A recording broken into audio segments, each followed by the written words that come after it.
Before there was light, there was darkness. Before there was order, there was chaos. An endless war between the gods and their enemies. A war the gods could not win. Till a champion arose, wielding a weapon of otherworldly power. The war was won, the enemy banished, but the weapon was shattered, its fragments scattered across the new-formed world. Now, thousands of years later, many seek the fragments of that long-lost weapon. Among them, our 5 brave heroes. The druid, troubled by dreams and his own temper. The blacksmith turned warrior in search of revenge. The raider, determined to protect her friends and her growing family. The traveller from a distant land, guardian of those down on their luck. And the girl, willing to sell her soul for a taste of adventure. Their hunt will take them to distant and dangerous lands, far beyond the borders of Isfjell.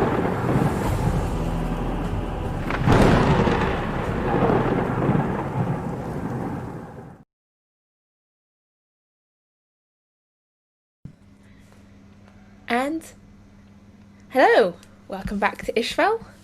We're sadly down 1 player this week, which saves me the effort of having to kill her off. So, but I think Cressara's got the luckiest break today because, we ended in a bit of a sticky position last time. So, last session, our heroes were still chasing up on treasure hidden beneath an old dwarven ruin, and they run into a slight ghost problem, and had sent Actaea off to fetch Aldis to help out with a bit of light necromancy to open a portal into the realm of the dead and free some trapped ghosts who were in this too. Meanwhile, Torvald was arguing with ghosts about treasure. And Aldis had met a strange elf named Venlee, who claimed to want an alliance with our heroes. She was a mage. She teleported in and offered various assistances. And tagged along with Aldis back to the ruins. The ghosts were freed from their imprisonment, and a doorway to the plane of the dead was opened. Unfortunately, there was a slight glitch when it came to closing it, and in an attempt to sew up the hole, Aldis had maybe stepped through into another plane, which definitely is not something Aldis would do. And the rest of the party followed after her, taking Venlee with them, rather against her will, but turned out to be quite lucky because after a fight against some of the strange monsters of this land, Venlee said she could get them out of there. Unfortunately, she had a price. She wants to borrow them the glass wand they're looking for. And this is a price our heroes were not willing to pay. And after a few threats, a fight broke out. And the spells have been slung, and then Venlee turned herself into a dragon. And now we find our heroes in the midst of battle as the form of this delicate elven woman is replaced by that of a golden dragon looming up above Cressara and Actaea. Missing 1 finger though, right? Missing, yes. It's a dragon minus 1 finger on its hand. So we're not fighting a full dragon. I just want to make sure. Just most of a dragon. It's everyone knows that the dragon's main fighting capability is in his little finger. That was what she said. He said all the power, and so, I think technically it was that I have a more magical power in my little finger than you have. in your entire being. Well, same thing. That's how I interpret it. Not anymore, because it's inside your being. That's Yes, right. So yes, now I yes, should it have is. more power inside. Anyway. Bear starts spitting fire. So yeah, the dragon. I want dragon powers, dang it. If you eat Wasn't enough a dragons, dragon at that point, though. you get elf powers. You'll just you slowly watch as your ears become pointy. Oh, wait. I was going to say elf powers, that means Crisara's going to start hitting on me. That's okay, I'll pass. I was gonna say, yeah, your ears become pointy, and next thing you know, you find Crisara outside your tent in the morning, just like, hey. So she's not here this episode, so we find everyone that wears green and we just eliminate them. Just eliminate them all. I'm just glad it wasn't a green dragon. It's true. Oh, missed opportunity! An elf that turns into a green dragon. Yep, see?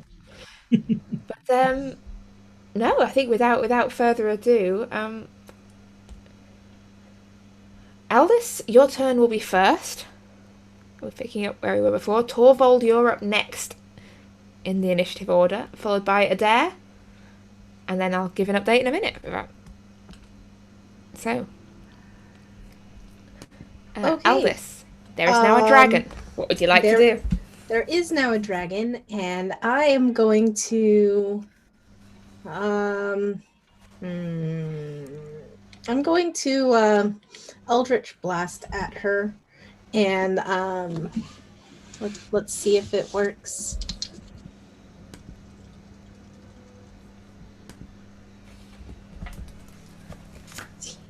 +7, so that's a dirty 20 and a dirty 22.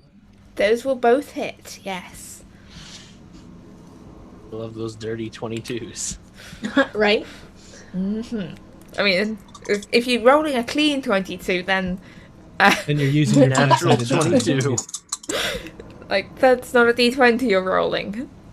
We've had to that's- talk before about rolling d100s to hit. Like, it's cheating. Maybe it's a d20 that instead of going from 1 to 20 goes from 3 to 22. Mm-hmm. That means no crit fails. That is going to be a total of 15 force damage. Okay. Is there anything else you would like to do? I am going to move slightly. Is that too far? Hold on, let me make sure I'm not going too far. You should be able to move about 5 squares. Yeah, I'm gonna move there. There. Towards the dragon. Sort of. Spreading out, you know?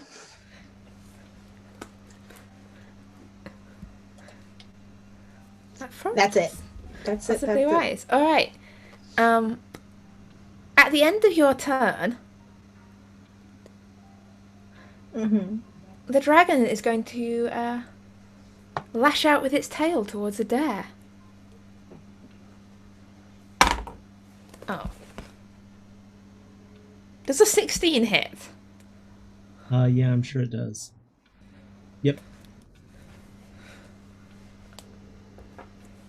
Good. I had a doubt for a moment there. Me too. I had to look it up because I forgot. Yeah. I'm Yeah, fully the te- prepared for today.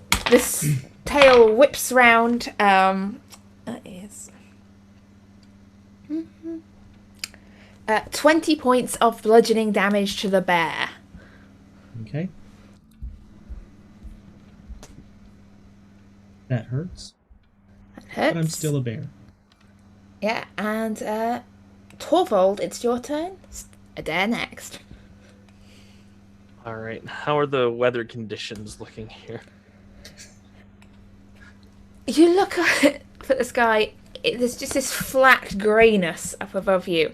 And off in the distance, in one direction, there's this bright white light from some strange, unknown source. Okay, it's not ominous or anything.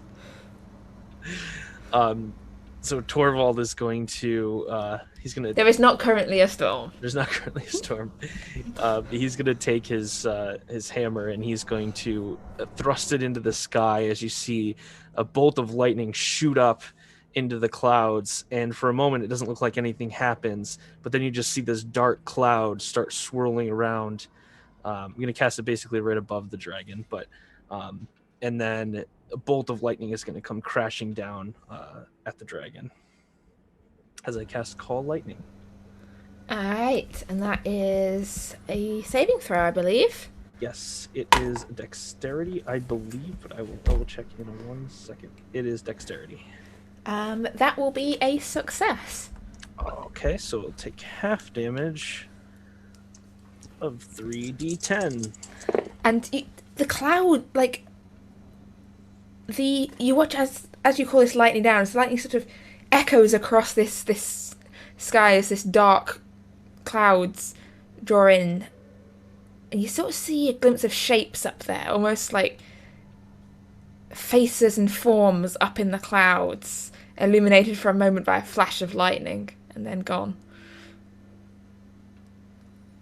Probably nothing. Alright, so that's gonna be 23 damage, lightning damage. Is that after or before the halving? Before. Okay.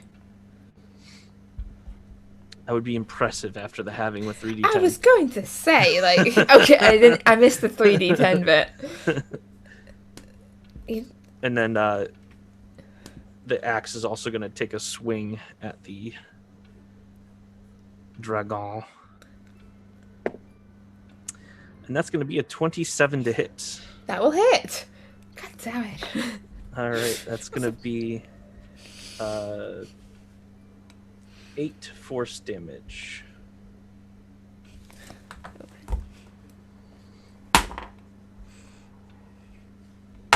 So I realised I'd forgotten to roll a couple of things, but no, we're still good.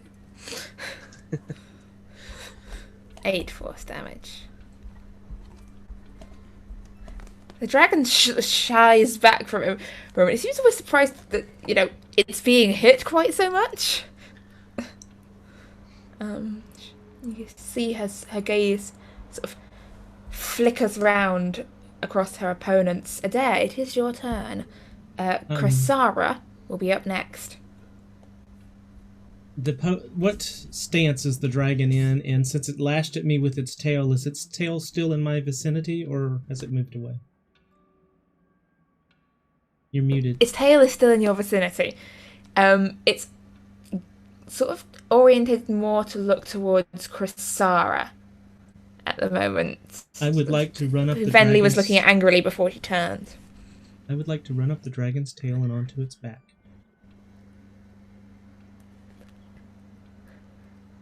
Alright. I'd like to play Shadow of the Colossus. And, yes, you may. Okay. I will consider the dragon difficult terrain. Okay. Just curious because I do have a climbing capability as a bear. Yeah. Yeah, Would no, that I'm help not. any with this? Okay. Not going to make you roll anything. Bears How can, long? bears Let's can climb. see. That will give me 15 feet. How far up the dragon am I going to make it? I mean, the dragon. Essentially, you can make it to the top of the dragon. Okay. I'm going to make it to the top of the dragon and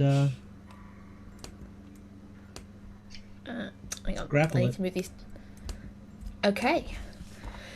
All right, make me an athletics roll, please, or strength if you don't have athletics. Come on. Oh God. That was What a have you nat got? 1. That was a nat 1. It was a I good think the dragon idea. wins this one. My dice just I hate was me starting to today. worry for the dragon. I've got 15 total on behalf of the dragon here. It's all right. It's okay. So that'd be a total Yeah. of 4. That'd be a total of 4 if that influences your decision. Any. Yeah, no. Right, guys. Cool. Beware of falling bears. I can't manage to get the dragon token behind the bear token, so it's just going to sit that way around for now until I retrieve my mouse. So yeah, you've not managed to get the dragon grappled, but you are on top of the back of the dragon, and you watch it kind of rears up a bit. And it's going to attempt to take flight here. Stretch its wings out, 2 large strokes downwards. It's a bit weighed down more than it would expect. So I'm going to see if it's going to be able to manage this with an additional bear on its back. Sort of. I'm thinking really heavy thoughts, and I had a big meal. I ate a whole finger all by myself. The dragon kind of strains to get into the air. It's a bit of a downdraft. I do need Krasara to make a dexterity saving throw, but she has advantage because, yeah, this dragon's not making a very effective flight here. I do also need a dexterity saving throw from the bear, please.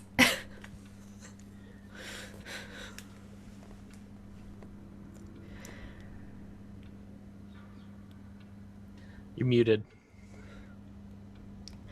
Where was that roll when I needed it? Nat 20. Okay, the bear is still on the dragon. How did Krasara do? Oh, I forgot I'm Krasara. Speaking what type of roll? A dexterity saving throw at advantage, please. Okay. That's over 20 for sure. How much over 20? Oh wait, it's just a dexterity saving throw? Oh, that's Yeah. terrible. It's exactly a 20 actually. Okay, in which case, as the great roar stretches across the sky, she will take 12 points of bludgeoning damage and is knocked prone to the ground. So that'll be 6. She's still raging, right? She was raging while I they were believe fighting. so, yes. Okay. Yeah, and she's knocked prone. Which probably makes her angrier. Yeah. But,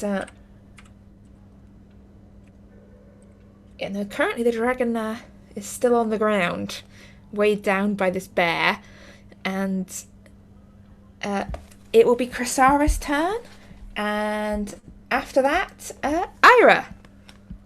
All right. If the dragon is currently on the ground, Krasara would get up and just gonna swing her maul at the dragon, and she's real mad, so she's gonna do it recklessly, and she's also gonna very masterfully swing this weapon and use Great Weapon Master.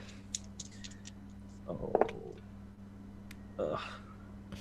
that's 13 to hit.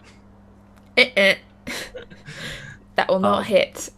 It's not quite as masterful. The dragon's sort of as she moving had this hoped. way and that, wings flapping as it's trying to get this bear off its back, like tail flailing around. So she's gonna take another swing. It's not grappled or anything, right? No, it's not grappled, it's just pissed off. All right, and has a bear riding it. Gotcha. Yes. All right. Next one's gonna be a dirty 20.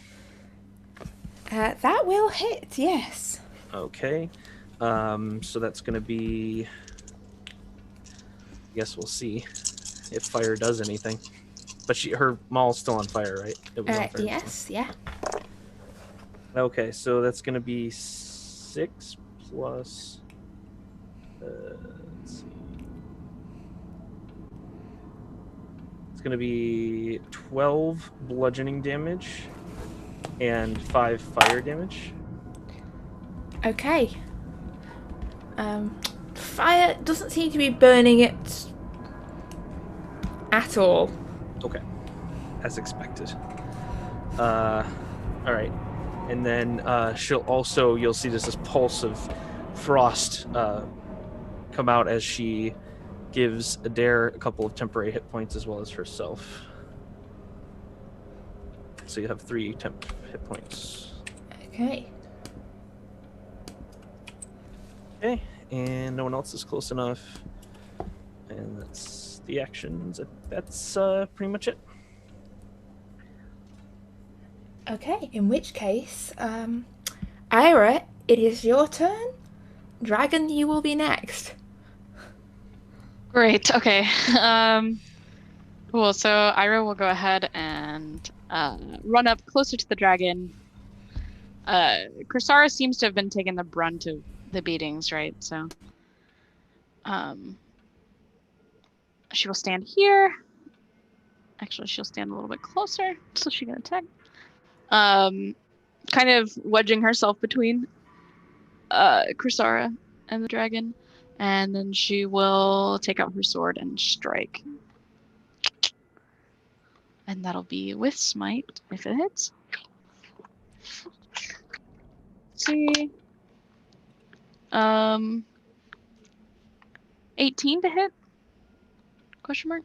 I'm really sorry, but no. No. Okay. How well, much was it? 18. It still didn't hit? Mm-mm. Oh, jeez. That's okay.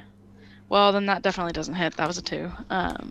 No, that's not gonna hit. So, no hits for Ira, just kind of chilling.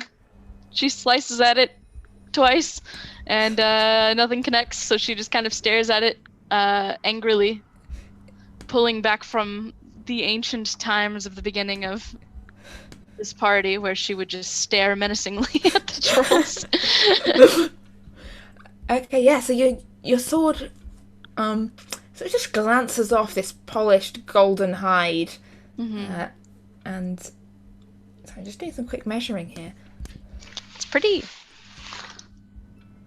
Yeah, it's very pretty, very shiny dragon, and it turns to look at you and Kursara, and you see it take a deep breath. And it opens its jaws. And let me just check a distance here. There is this enormous roaring sound, and then a great gout of fire from the dragon. And if I've got my distances right, I believe Torvald, Kursara, Aldous, and Ira. What? That's a big cone. Yep, it is. Yep. Ooh. Yep. I need dexterity saving throws from you, please, guys. Cool. It's bad. Kursara gets +2, as do I. And Adair, to make you not feel left out, I'd like you to roll me a d6, please. Roro. I'd really Choke rather him out. not. I'd really rather not. Choke out the fire. I got a 14. Okay. 14 from Aldous. Torvald Okay. got a 19. A 19 from Torvald. He is not dexterous, so that was good. Is there an attack roll that's being made against us? This is a dexterity saving No, throw to it's- get out of the way of a large amount of fire. So I could, okay, there's no attack roll that I could protect from. It's just kind of, okay, cool. It's just an oh Kursara- shit. Kursara got the +2, by the way. Right? Oh, I have to roll for Kursara. Great. Yeah. And then I got a nat 1, but +2, so 3. Jeez. Oh wait, well, +2 and then +3, so 6. Okay, Oh, yeah. a 6. She doesn't have a magman. I have to use rolling balls, but she has dragon fire. I just can't make it big enough. I can't get it to wait. stretch across the map. Kursara can see this coming, right? She has Oh yes. advantage. Okay. Yes. That's good, but still not great, because she rolled a 10. But she Okay. would have rolled a nat 1. Alright. I can't make this fire big enough. My map's too small. Oh my goodness. Just to put it all in a bit It's of not perspective. hitting me. It's not hitting me. I can't make it any bigger. My map's too small. It's not hitting me. Ah, So roughly like that. So Torvald, you got 19. Then it was pretty abysmal for Aldous and Ira. 10 for I gave him all stretching. Okay. So, how are you reacting as this? Just whilst I do some quick maths here. How are you reacting as this fire? Torvald very nimbly jumps out of the way and holds his shield up to try to block as much as he can, as you just see the glow on his face as the fire just like Yeah, I'd say Ira, in her attempt to quickly shield Crisara, manages to not really shield either of them very well. Yeah, I'm probably going to cover my face and try to take a few steps back and to the side, but it's not enough.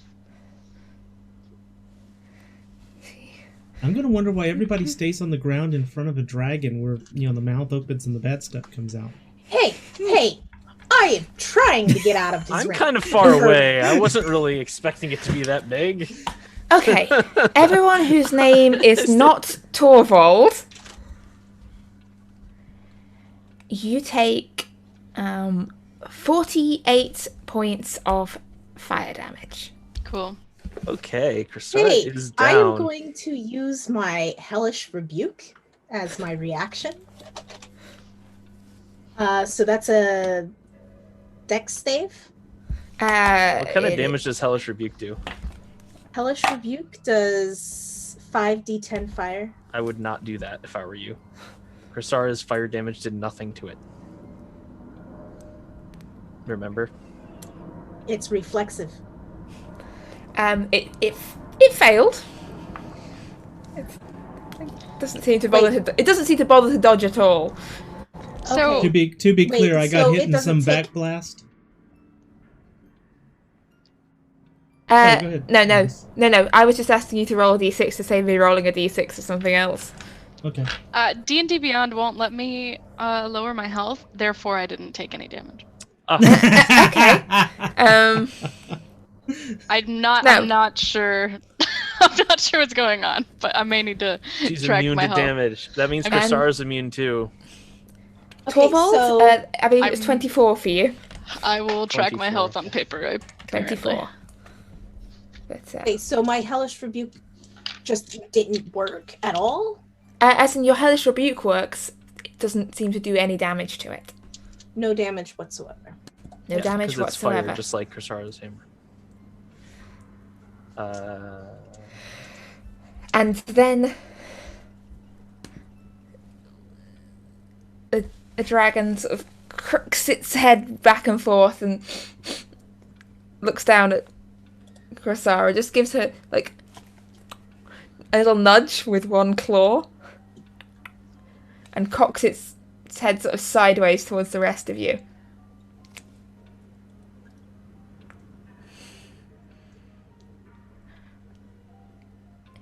I think you should probably surrender.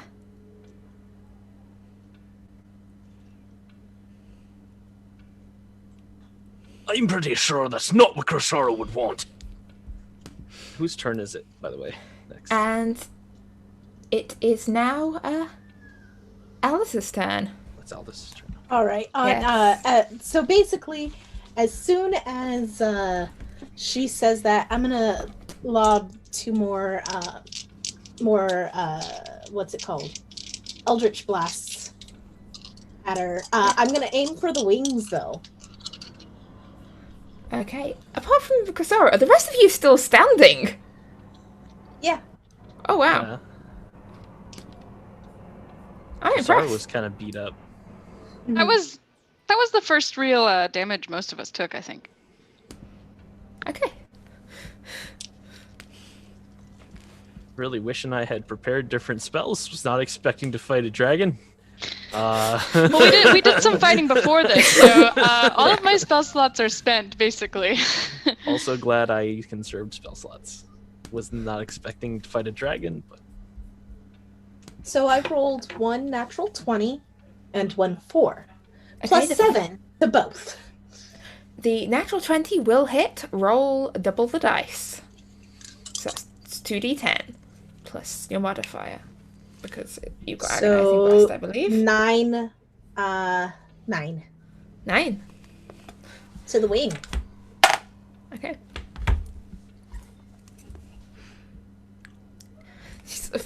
You watch it blast a chunk of this wing going... Okay. Not the smart path, then. I am also going to... Hold on. I've got to measure it. How far is it? No, that's not far enough. I'm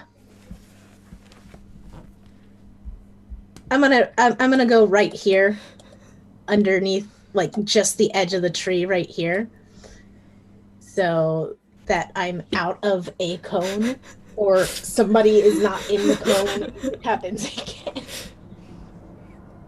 Yeah, so it has to make decisions about who lives and who dies. Okay. Who tells our story? I The drew dragon. a line. I didn't mean to do it. No. Alright, before... Oh, at the end of Aldous' turn, the dragon is going to make another attempt to take flight. And this time, despite the weight of the bear on its back, it rises up off the ground. I need another dexterity saving throw from the bear, and also one from Ira, as this gust of wind sort of... It's like, almost like it's standing too close to an engine. A 5? Yeah, the bear is dislodged. And as, You have a plus 2. You got a +2. 7. I got an 8. Okay, gonna apply this to both of you. You both take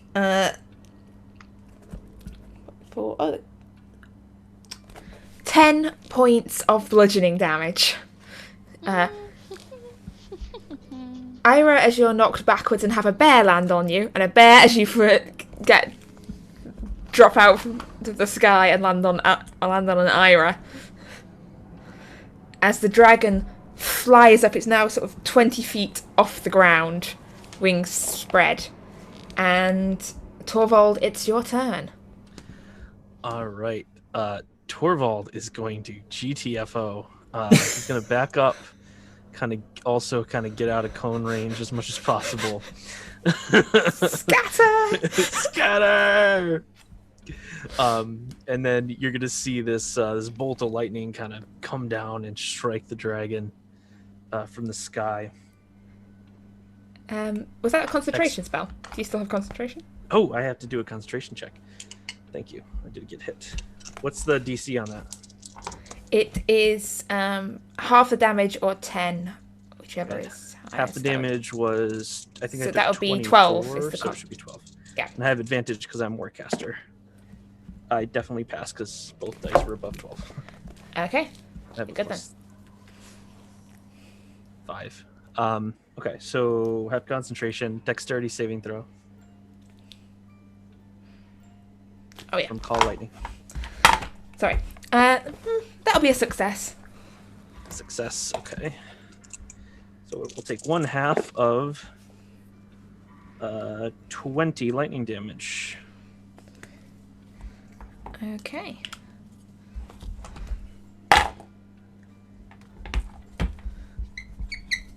And Still a dragon.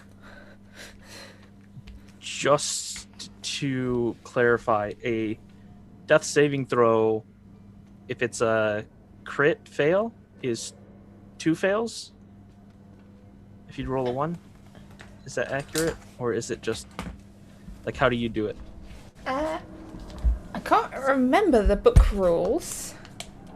I'll say in this case it counts as 2. I think it counts as 2. Like a nat 20 counts Yes. as 2 successes, and a crit fail by counts. by the book, crits fail us twice. Okay. Okay. All right. Just checking.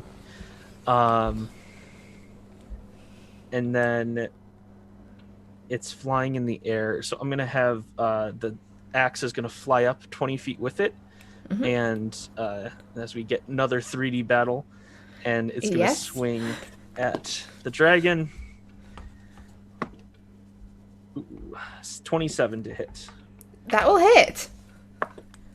And that's going to be 11 force damage, as you just see the axe like go right up as the dragon does, and it's just going to smack it right in the jaw. Okay, 11. Ow. I mean, this dragon is actually taking a fair chunk of damage here. It's got a large hole through one wing. You can definitely see where it's been injured a fair bit. Is that everything, Torvald? That's Torvald's turn, yeah. Okay, Adair, you are next. Cressara, Torvald, you're after that. Okay.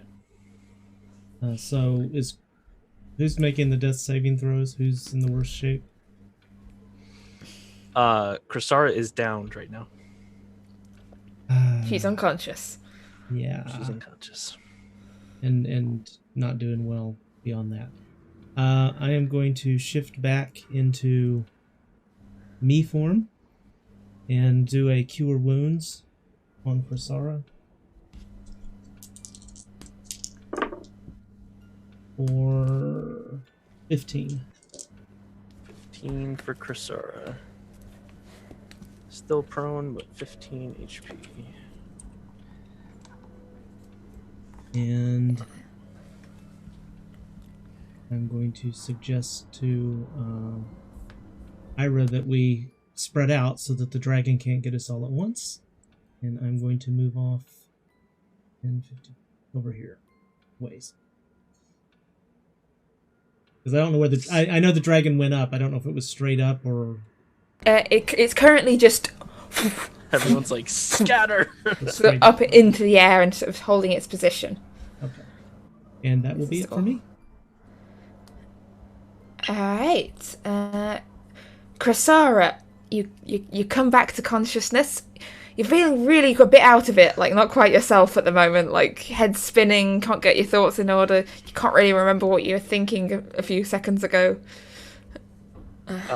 She's gonna like look up, see the dragon kind of take a step up and kind of stagger back a little bit almost. So she's gonna I can't control her.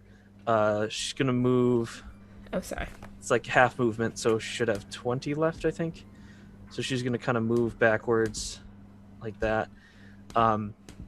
Take out her bow and fire an arrow at the dragon in the air. Alright. And just to let you know that Ira, you're next. 13, 2 character sheets, wrong character sheet. That's gonna be making you do twice the work. 8? 18. 18. You watch as this arrow flies just past the dragon. Barely missed. She's gonna load another arrow and try again, kind of clearing her head a little bit. And that one is going to be a dirty 20 to hit. That will hit. Yeah, that'll hit. Okay, and that's D8. So it's going to be 6 piercing. Sorry, what was the number again? 6 piercing 6 damage. Yes. Okay. The dragon now has an arrow stuck out of it. It seems to have found a chink in its armor. A weak spot. And yeah, that's it, I guess. Okay. Ira, it is your turn. Is the dragon no longer in sword range? It is no longer in sword range. It is Great. 20 feet up in the air. Okay, as I thought. I hate spreading out. Can't you all of fly? my assist. I can levitate if I really want to. We'll save that for now. That is an interesting proposition you've given me though. Just flies up in the air. The dragon's like, what? Great. They fly now. We really need to see this now. It'll happen. We'll get there. I'm just a little stressed about it first. My cat is doing everything he possibly can to make me not be able to concentrate right now. Play with me. Play with me. Yes. Well, he likes rolling dice. So anytime I bring the dice out for Isfjell, he's like, "Oh, they're mine now." That's think we why can I have sympathize. given my cat her own dice over there on the floor, and she rolls them while we play. That's fair. I've been meaning to do that. Oh, now I've got 2 cats marauding me now. So All right, this is worse than the dragon. So before we lose you to the yes, I'll back up and try to stay at a distance from everyone else as well, and I'll kind of follow suit in Krasara and take out that short bow from many moons ago, and awkwardly string an arrow and shoot, and that'll be.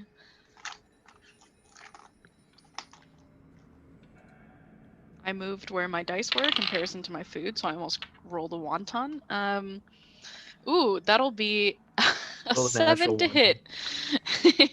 a 7. Yeah. No, I'm sorry. The arrow sort of just flies wild because caught in a draft underneath the dragon's Cool. wing. And 2 attacks applies regardless of what weapon I'm using, right? So I can make 2 attacks with the bow, just like I would with a sword. Correct. I believe so. If not, I'll Torvald. get yelled at by Bova later. What'd you say? Oh, the double attack doesn't matter what weapon I'm using, right? That's not Correct. like I can do that with short. Okay. Yeah, you can't Great. do it with a crossbow, but you can do it with a long or short bow. Yay. Okay, so that's going to be better. That's going to be a 23 to hit. That will hit. Yes. Nice. Can I smite with a bow? I don't believe so. Maybe. Okay. I don't think so. I think it might have to be melee. Yeah, I thought it was a melee weapon only. I'd assume so. Let me it should check. Tell you in the trait. Yeah, when you hit with a melee weapon attack. Yep. Yep. Okay. No I think things worries. with weapons is not my area of expertise. That's okay. So put your sword in your bow.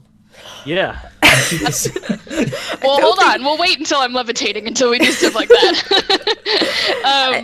I got a 7. I think that's So just a ranged sword attack. Yes. So, That'll be 7 damage. And that's my turn. all right. So as this, the dragon now has 2 arrows sticking out of it. You see it turns and it starts to fly away. And as it speeds off, sort I of hate when they do that. swoops away off of the trees and off in that direction, moving. So then, What's its speed? essentially it can move 80 feet in a round. So it is approximately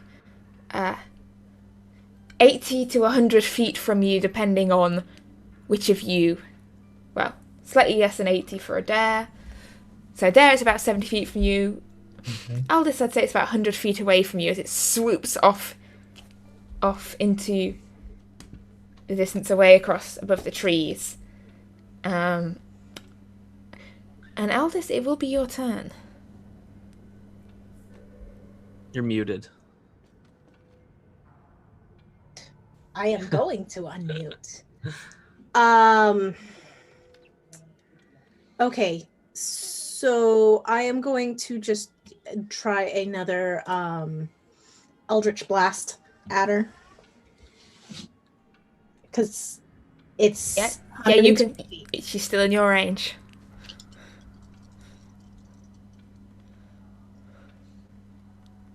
Okay, so that's a dirty 20 plus a dirty 23. Both of those will hit. Bloody warlock sniping things down as they try and escape. Okay, that is a 9 plus 4, so a 13, and a 7 plus 4, so an 11. So that's 24 force damage. 24s. Still a dragon. Still a dragon. The dragon's still flying away. Sort of. But does the dragon look a little torn, tattered, wounded? Yeah, no, definitely. This is quite. This is now what would be considered a bloody dragon. I have a real question. Yes. Misty Escape. Mm-hmm. I can use this as a Reaction when you only? take damage. Yes. When I take damage. Okay, never mind. All right. Would you like me to hit it. you? I am going to run. If Misty Step closer. you can use as a bonus action on your turn. Misty Escape is just for That's escaping. 30. Yeah, I'm going to run 30 feet closer. Chasing down the dragon. Chasing the dragon. Yep. That's always a good idea. Torvald, it's your turn. Why do they always run? And he's gonna take his axe and he's gonna flip it around, and you're gonna see him, or his hammer, sorry. He's gonna hold kind of the hammer in his hand, and he's gonna like aim it at the dragon with like the hilt or the handle, just like pointing at it, and you're just gonna see this burst of energy kind of swell up, and is gonna shoot forward as he casts a guiding bolt at the dragon. Whoops. That one's on the floor. All right, that's going to be 24 to hit. That'll hit. Don't hit my dragon. All right. 4d6, right? Sounds right. I'm pretty sure. 46. Yeah, 46. All right, so that's going to be 12, 18 radiant damage.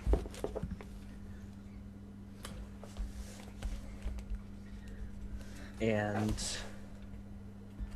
he will also have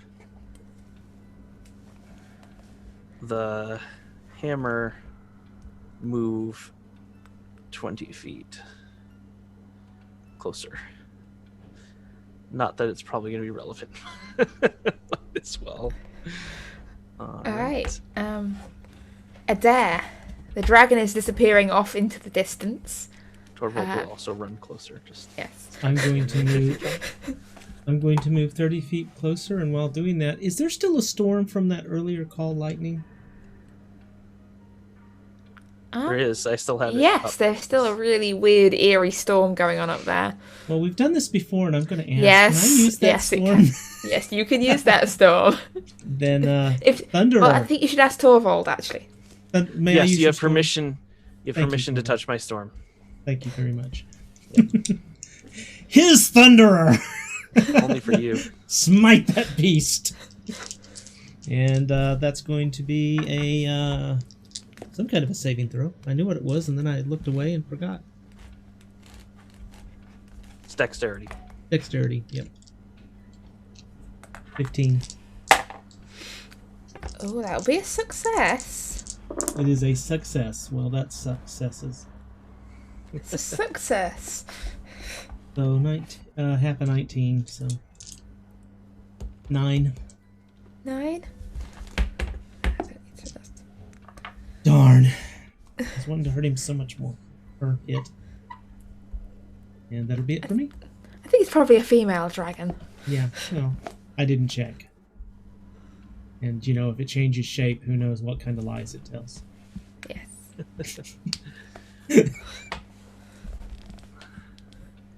So So you cast this like over the way over near the dragon, right? Like ahead of it.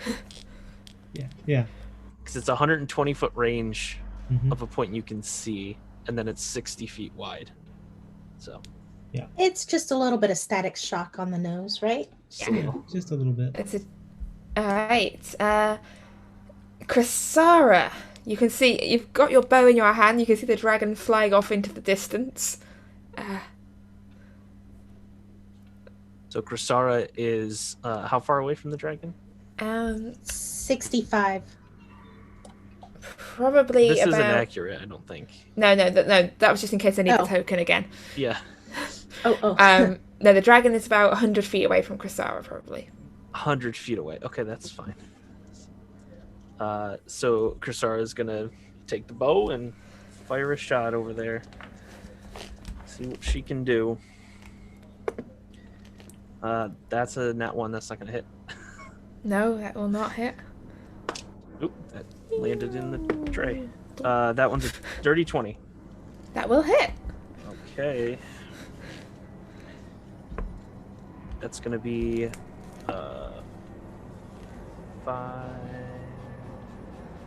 7 piercing damage from the bow. Okay. And then Chrysara will charge forward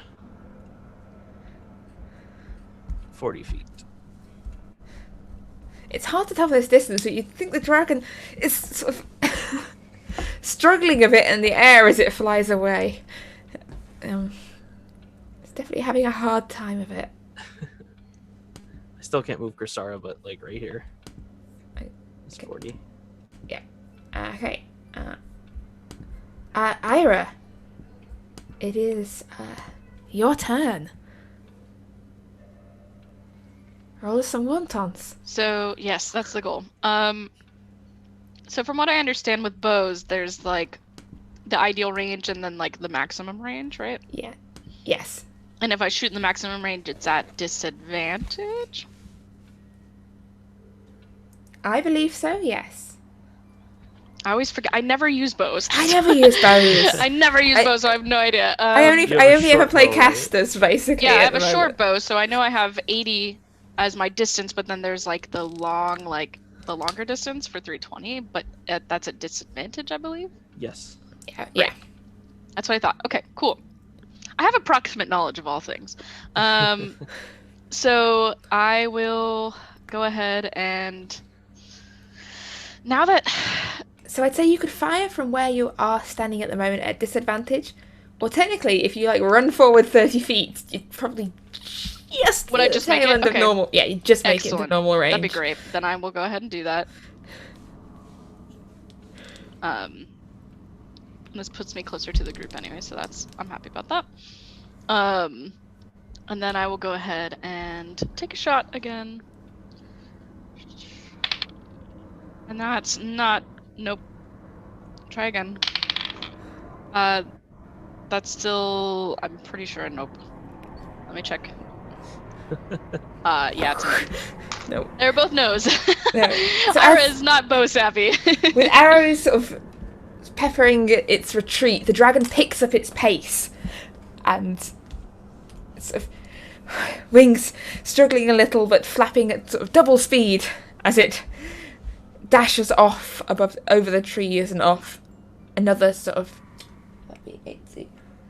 another 160 feet away, disappearing off into the distance now as it swoops away over the trees. If there is anything you would still like to do at that range, Chrysara is gonna take another shot. so that's it's On her turn. Anyway. Is it a possibility for me to try? it You're- is You're too far. so it's 160 plus the original 80, so it's currently it's about 240 feet away. Unless you've taken Spell Sniper and didn't tell us. No, I didn't. That There- I there think is- might be the next thing. Warlocks can get to 600 range without the blast. It's nuts. But All right. you have to take specific things to do that.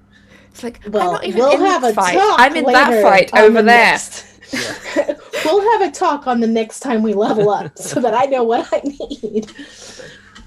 It's very niche. We usually aren't fighting stuff that's that far away. No, but still. Krasara will take a shot with a bow whenever everyone else has exhausted their options. I don't know if Adair still has range on his thing because he. I just did the math and I cannot get close enough to do it. I'm going to fall about 30 feet short. Run 30 feet closer. Yeah, I did. That's with me running 30 feet closer. I'm still going to fall short because the dragon dashed. So, otherwise, I had the math and I could have hit it because I was waiting. So so Krasara can't get within 120, right? No. Okay. Because it moved 160. It moved 160 on top of its original.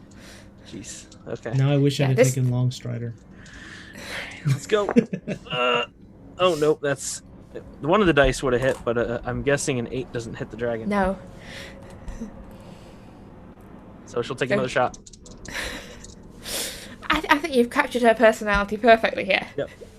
She almost died about 12 seconds ago, and she's angry. She is so angry. It's gonna be a 12. It's a 12. Oh wait, no. We have advantage because of guiding bolt. Right? Mm-hmm. Yes, the first person. Hang on, guiding bolt isn't until the end of Torvald's turn, right? And he hasn't gone yet. But Krasara would go after Torvald. Yes, but so someone should have had advantage then. That would have been Adair then. He should have had advantage. He didn't attack it still wouldn't have mattered. I didn't attack. It would have been Krasara's first one. Not this round, the round before, but... Yeah, the round before. So when you did actually zap the dragon, you would have gotten advantage. She did hit the dragon. Because who's after Torvald? I am. Oh, okay. Oh, yeah. I will say it now that I don't think it will have materially impacted the present alive status of the dragon. Gotcha. I think we need to take a rest and then go pursue it. Yeah, so it's a question are you attempting to continue to pursue this dragon at the moment? At the moment, probably not. No, not at this very moment, but we're marking the direction it's going. Oh yeah, and it's heading towards the same direction you saw that bright white light in the sky. If I can just get an hour or two's rest, I will go after it. And I'm sure I can carry at least one of you. I'm hungry. Torvald needs a little more rest than 2 hours. So the a dragon... full night's sleep would be really nice. Oh well, the full night's sleep would be really nice, but I don't want to give it that much time to get away. Off into the distance. And you're left in this dark clearing with the remains of the two strange creatures you fought before. And a rather dazed seeming Krasara, who's uncharacteristically quiet. Well, I think we should try to get some rest and track this thing down. Yes, I think so too. Well, she said that she knows how to get out. And I think the main concern is the boat, right? We don't want to lose the boat. That'd be bad. Aye. She's heading in that direction. Well, and I guess... unless she makes any changes in direction between us resting and us starting off, we should be able to find her. Well, I don't think we're in any condition to fight her right now anyway, so... No, unfortunately not. DM, when we were trying to move earlier, there was it felt like we were just kind of staying in the same place, right? Yes. When the dragon was flying away, did it seem like there was that effect, or did it seem like the dragon was separate from... That effect sort of seemed to last up until you first encountered those strange creatures. Since then, the world seems to have been behaving in a I apologise about the dragons in the background. Oh, that's okay. Seems to have been behaving in a much more normal manner. Okay. I mean, there's occasionally you do seem to see, like, out of the corner of your eyes, a tree, like, has moved a few feet to the left of where it was a moment ago. But other than that, most things seem almost normal. Almost. Hey, that's enough for me. I'll take first watch. Are we just resting for a little bit, or do we need a full night in this place? Well, I could use more than a few hours, that's for sure.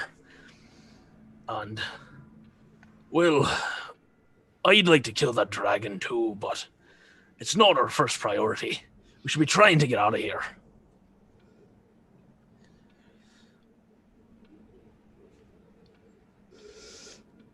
I'm comfortable with just a short rest, but I agree. I think a longer rest would be good. Whatever is best for everyone else. Adair? I'm good either way.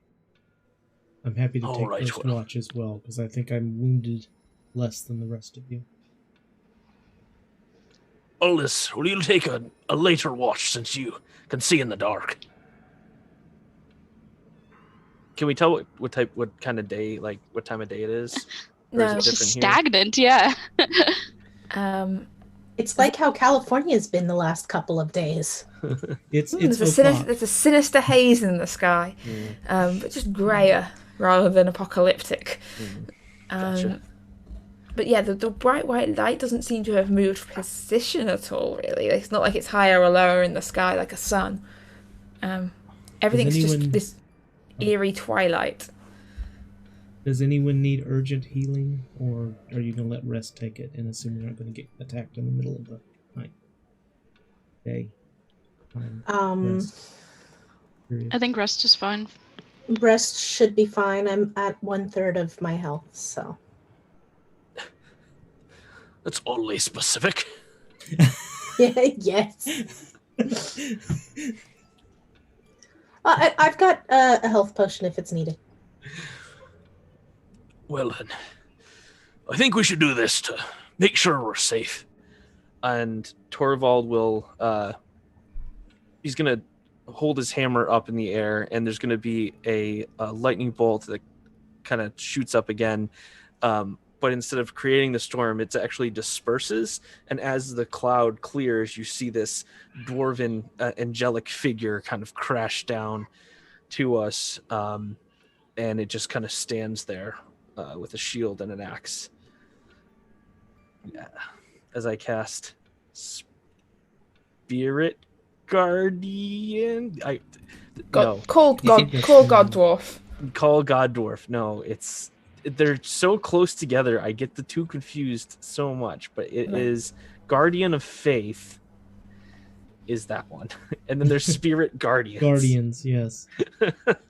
Guardians. Okay. I was gonna pass out on the freaking grass. As soon as there is something that looks like it is protecting, she's gonna fall over. Torvald's gonna take out some bedrolls and stuff, and She's asleep on the grass. If you want to move her, you can. he'll put like a blanket over you. And then Yeah, Torvald I still will- don't have a God Dwarf token, I'm sorry. That's all right. Just use the spirit hammer thing. Yes, As the Spirit weapon. Hammer can be the God Dwarf. God Dwarf Spirit Hammer. Sounds like a name. Yeah, so just Ira already, asleep, exhausted, battered. Did Aldous say she was taking first watch? Yes. She's going to take first watch. She's going to actually pace a circle around the group of sleeping people or resting people. Probably something like this. As you're pacing around, I'd like you to make me a wisdom saving throw, please. That's a good sign. You get a +2. a +2, +5, so +7. That's 14. Okay. And then also a perception check for your watch, please.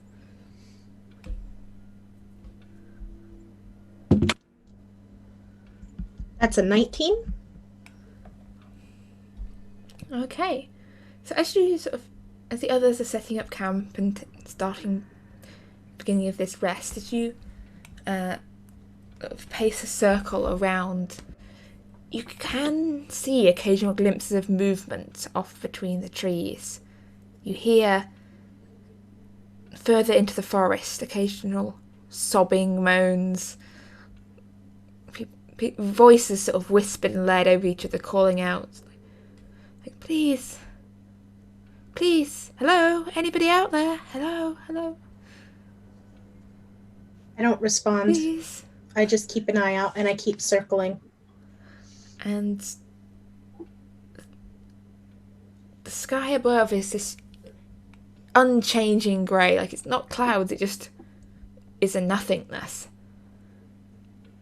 And then off in the far, very distance, you hear a roar. Is it in the direction of the light? Yes. And a loud crashing sound. Other than that, your watch passes. I'm going to I take wouldn't say uneventfully, but unmurderously. Am I the only one taking watch right now? I know Adair said that he wanted to help take first watch as well, but did he stay up or no? Well, if somebody else took first watch, no. Okay. So that we can split it up. In that case, I'm going to take an extra hour on the watch and let them sleep a little longer. Okay. You can do 2 hours of. I think you could essentially pull a 2 hour or so watch without having to lengthen the whole length of the long rest in order for you to get your long rest. That's fine. But if you go considerably over your sort of allotted watch time, the entire long rest becomes longer to account for it. No, I only do the like I said, only an hour longer to give them a little bit extra right at the beginning. All right. So you have come to the end of your watch. Who was supposed to be next? I assume me, Well, since I was whoever saying you first, choose I'll to go wake, second. really. All right. I will wake Adair first. I'm going to let him know, and I'll gesture in the direction of the light. And I said, I think I heard her roar and crash land somewhere. Good. I don't know what caused her to crash land, but... All right. And I will take my cloak, curl up, and fall asleep as well. Okay. Adair, as you begin your watch, I'd like a wisdom saving throw from you, please. That is a 24. Okay. Yeah. And then as you begin your watch, they say roll perception, and in this case, let's see if you beat your passive. I don't not think sure I if can that's roll that possible. high. It's just a weird thing. Like you, if you don't pay attention, you're better at paying attention. Yeah, that's a 9 with paying attention and a 19 with not. So, what are you looking at specifically? I'm watching everyone sleep. That's what I'm specifically looking at. Can I tell if they're awake so or not? it's really hard to tell. You're kind of watching the movement of their breath, and as your attention is fixed definitely on watching the people sleep, off in the Creepy. yeah, very creepy. That's right. I watch you all while you sleep. You see movement off in the distance, and I think you caught a glimpse of this before, but you see this great shape, sort of shadowy shape, striding across the landscape through the trees. Not in the direction of the light, in sort of the opposite direction, sort of Okay. making a path, striding far taller than the trees. It's sort of long limbs, long-armed creature off across does through the this- forest. Any lore or anything make this sound familiar to you from any druidic tales? A religion or arcana check, please. 2 things that I have nothing in whatsoever.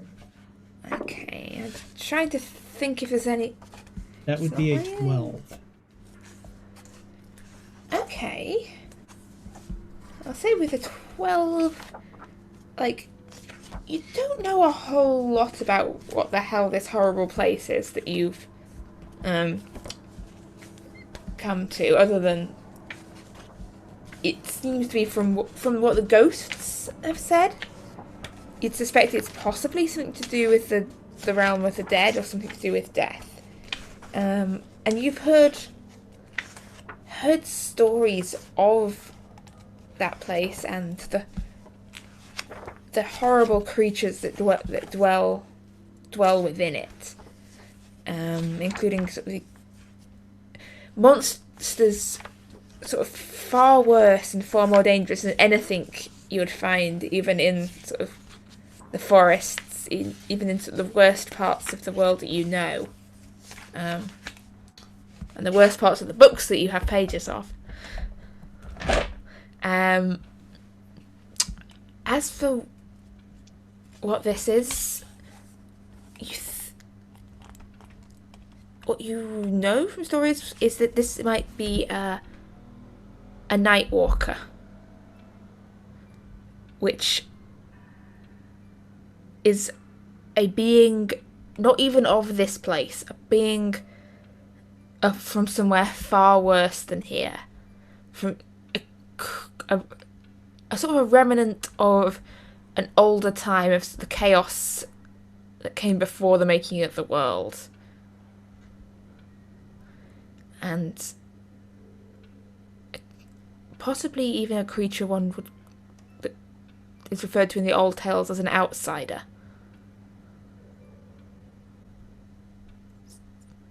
Okay.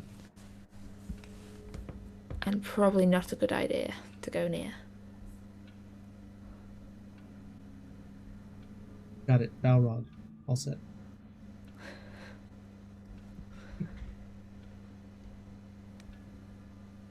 But it doesn't seem to be getting any closer, but it is out there. Other than that, the night seems quieter as this thing strides across the forest. Like the other sounds die down a bit. It's like the other creatures you've encountered might be hiding from whatever this is. The Night Walker. But yeah, your watch comes to an end. And can't remember if there's an agreed order, but I suppose it's Ira or Torvald next. Ira can go. She was the first out. I will walk over and gently tap Ira on the shoulder, and then tap her on the shoulder a little harder, and then tap her on the shoulder a little harder. Yes. It does take that many, if not more. Ira, it's time for your watch. Oh, yes. Anything happen? There's a large ancient evil that dwells in this place, and it's marching among the trees. Great. Thank you. You're welcome. Do I need to nothing- be concerned about it? It seemed to be heading away from us. Concerned, yes. Worried, no. Okay. I will try to do that. Concerned but not can. worried. If anyone can, I know you can. Thank you. I will do my best. And she will stand watch. She'll probably Ira will probably go stand by the guardian thing and like lean on it or something. Hey, Hey. Hello. Talk to it in Celestial. How you doing? How are It's you? particularly chatty, but kind of like, That's okay. all right. You're doing a great job. Thank you. Your services are appreciated. I'm here to Thanks. join you. All right. Puts and I on have a tall black hat and he just doesn't respond at all. Where is the short rest? I feel like my D&D Beyond's going crazy. I don't even know where my short rest button is anymore. Well, you shouldn't hit the short rest button. She's gone. Why not? Because we're taking a long rest. I think we're going for a long at the end. Where's of the long rest button? It's at right the next top, to the short rest button. right next to the name. But they're not there. I think you are not logged in properly. That Because sounds correct. sounds like it doesn't think you should be at.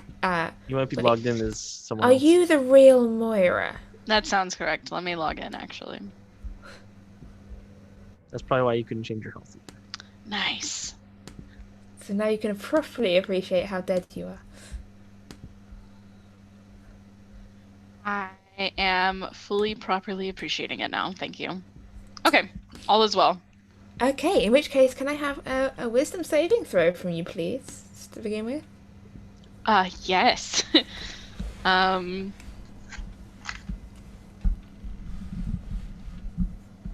Okay, that is 23.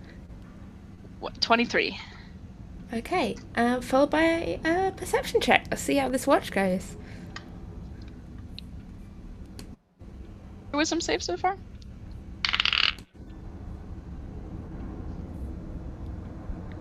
I think so. 10 for perception.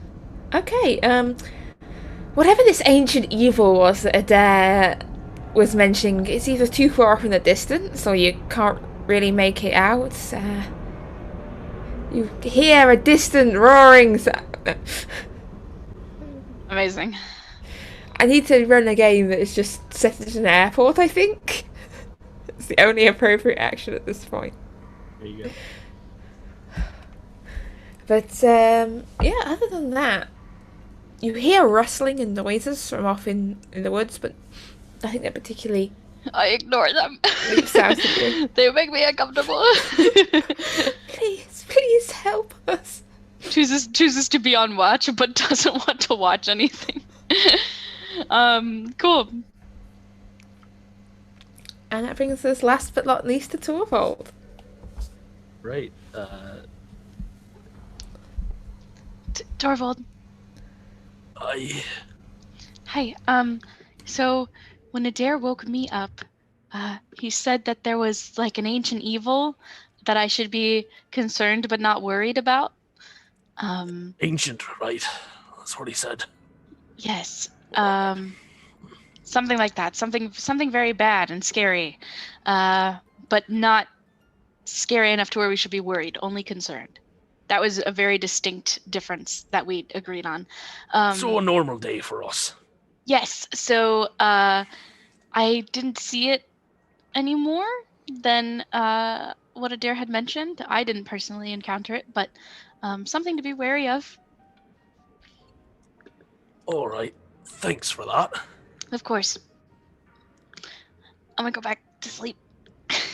Good night. How about you sleep in a bedroll this time? You can use mine. She's already asleep.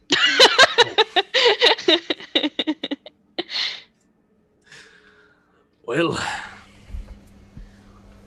I'll get to it. Alright, let's have the wisdom saving throw from you, please. Wisdom saving throw. I'm awful at those. No, you're not. That's a lie. It's a See lie. right through that. Alright, so let's see, that's gonna be 21. Alright, and a perception check for your watch, please. Perception is 15. Okay, so as you're sort of listening out, you again hear the mix of sounds off from the forest, and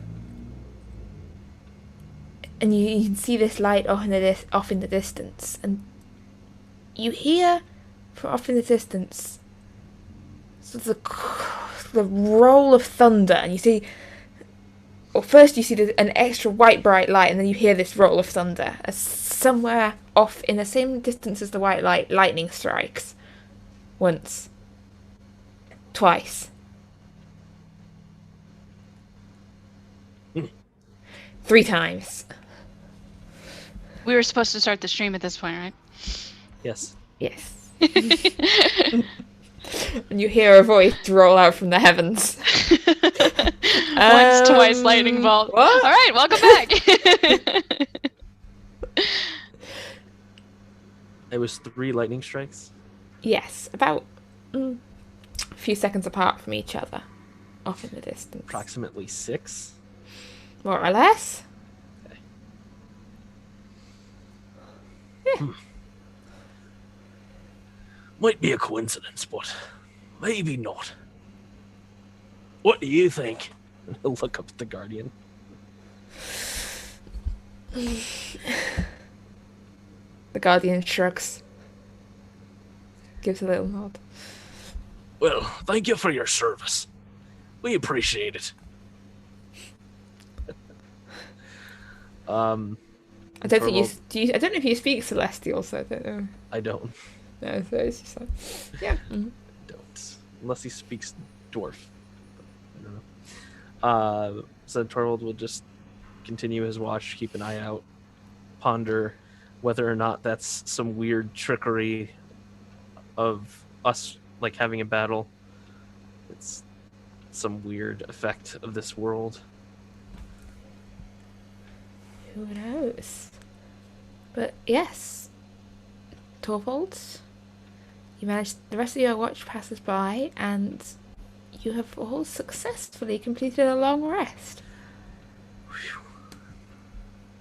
in this strange, dark, grey place.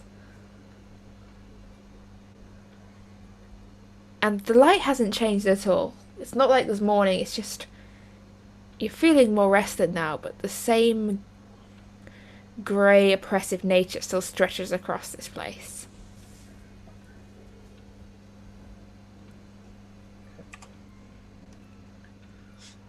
Well, I feel much better. How about you? I don't like yes. this place. And yes. All right, well, let's go. I'm gonna pull out whatever rations I have in my bag and start snacking on that as we start walking. Is this the path we're walking along? Yeah, just for atmosphere. I don't really like this atmosphere picture change that you've decided on. I just went for atmosphere as we leave. Next question. How much food would you be carrying? Because I don't know how much you would have sort of packed on you in your, like, day bags. I presume you're not carrying all the food you'd normally carry because it would normally be on the boat. Yeah, I'd say maybe a day or 2 for Ira. Yeah. Yeah, and plus I'll pick up finger foods. Torvald would have a decent supply in the bag of holding. Just in case. Oh, yes. Yeah. He's very wise and would know. Yeah, so I'll say I you have like got, 2 or 3 days worth at the most. yeah, you got a couple of days worth of rations plus whatever's in the bag of holding and whatever's in Ira's bag. There might be something edible in there. There's nothing edible in there, I assure you. If it was Unless you edible when want it to went chew in, on rocks and metal. it's just a bag of rubble. Yeah, all that's in there is Skitters learning how to do somersaults. Well, worst comes to worst, I'll transform into a pig, and then you can heal me. And then, we can just keep doing that. No. That's the That's too close. Wrong That's game. too close to the bad stuff. We are not in the right system for something like that. I'm How just about trying to instead, help. Save next that time for we your take a creepier rest, games. you just get good berry. Yeah, there we go. Take good berry as one of your spells, Okay, so we don't fine, I die. can do that as well. Actually, I've Like long good rested, berry. so Or I could do that. offer yourself up as food. Not a fan. Welcome to Goodberry, home of the Goodberry. Goodberry. Can I take your order? Please. Yeah. 10 good berries, please. But yeah, as you head off, which direction are you heading off relative towards the light? Towards where we saw the Directly dragon. towards it, Okay. I think. So as you head off, you pass through this forest of twisted trees. You can hear off. A path does seem to have opened up. You're not sure it was there before, but there is a path now, leading between the trees. You can hear the sounds in the forest off on either side of the path. Sobbings, wailings, angry shouts. The sound of things hitting at trees. But the path itself seems clear as it winds between these sort of dead, grey-looking trees. And then out into this landscape beyond, which is more... almost this plain that stretches out. You can see here and there are clumps of trees and jagged spires of rock thrust up from the ground. And everything's sort of covered in a weird haze. And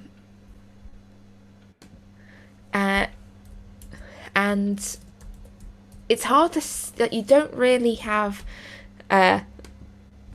like full visibility away from you. Like, you can see probably about 100, 200 feet just about away from you. Then everything is kind of a bit hazy and indistinct. So the air is just full of a very fine fog. And as you make your way, everything seems grey and dull. And so looking down, you can see the colour in your clothes is starting to fade. The brightness is gone from them slightly. And as you trudge on through this landscape, I would like one of you to roll me a d20, please. Don't care who it is, but one of you. No one wants that responsibility. Nope. I'll do it. I've been rolling poorly, so not me. That's a 9. Okay. So, you've been walking for about an hour through this grey dullness. A bit less than an hour, and your path is marked by the lip of a ravine. And you can see ahead of you this great crack opening up across the landscape with this crumbling crumbling stone bridge arched across it. And beneath it, this jagged ravine down into utter blackness.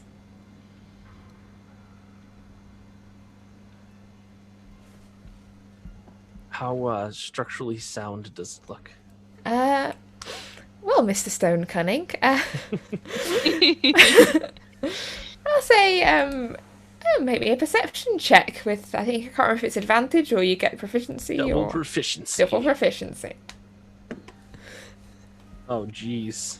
I rolled a 2, so that's a 10 plus double proficiency is 16. That's... Yeah, that does not look like a good bridge. Like, you think you could take one person's weight? Definitely not 2 people. And it would be unwise to start jumping up and down while standing on it. Well, we certainly don't want to go all together on this. Doesn't look very strong.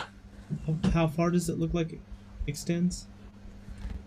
At the point where the bridge is sort of a narrowish point of the ravine, and it stretches about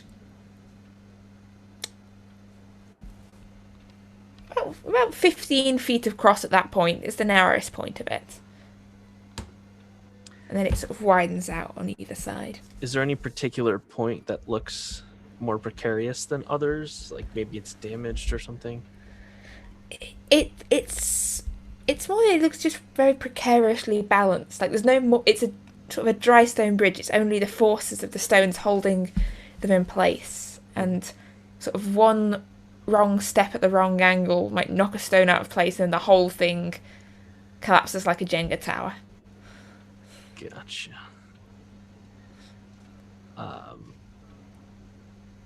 So there's not like a 5-foot area that's like how long is the bridge? So like 15 feet across the 15 feet.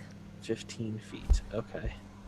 Because I can shape stone within 5 feet. So if there's a 5-foot section that looks like something that I could reinforce, Torvald would consider doing that if that's something possible.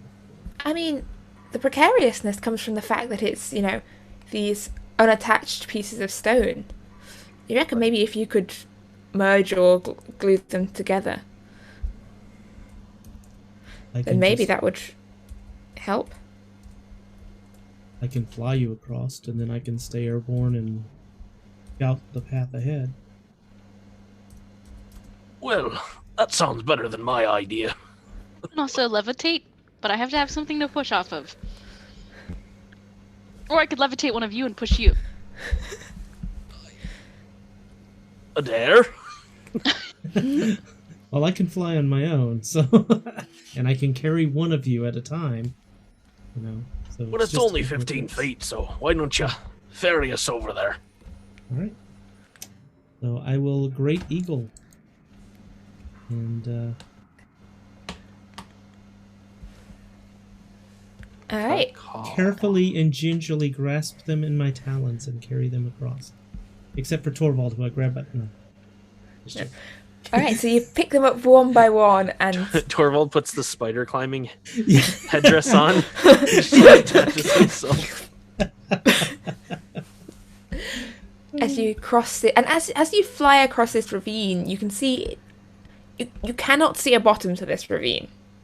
It just goes down and down into complete blackness, and you can feel this cold wind blowing up somewhere from the depths of it. But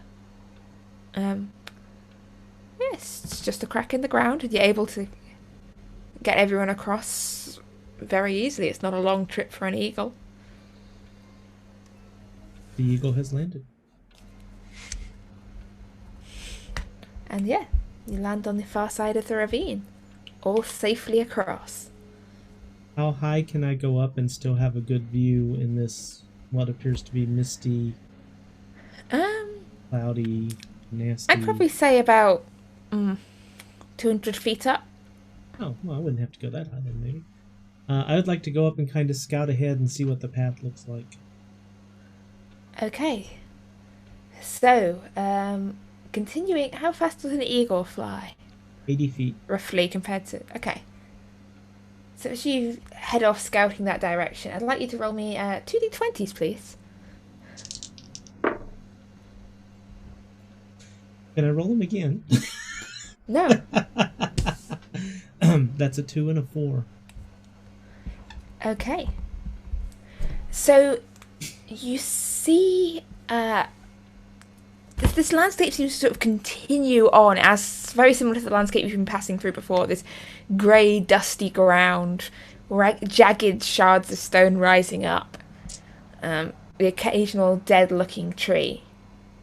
But ahead of you, you see two things that sort of stand out from the landscape. It's a bit further down the path. You see a pale, almost slightly flickering figure stood, who seems to be sort of looking around, and as you sort of look at them, they seem to come more into focus, and you see the form of a white-haired elf with dark grey skin, wearing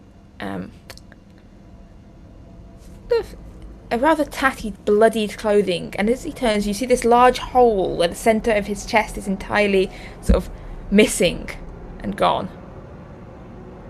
And you recognise Elanthrus.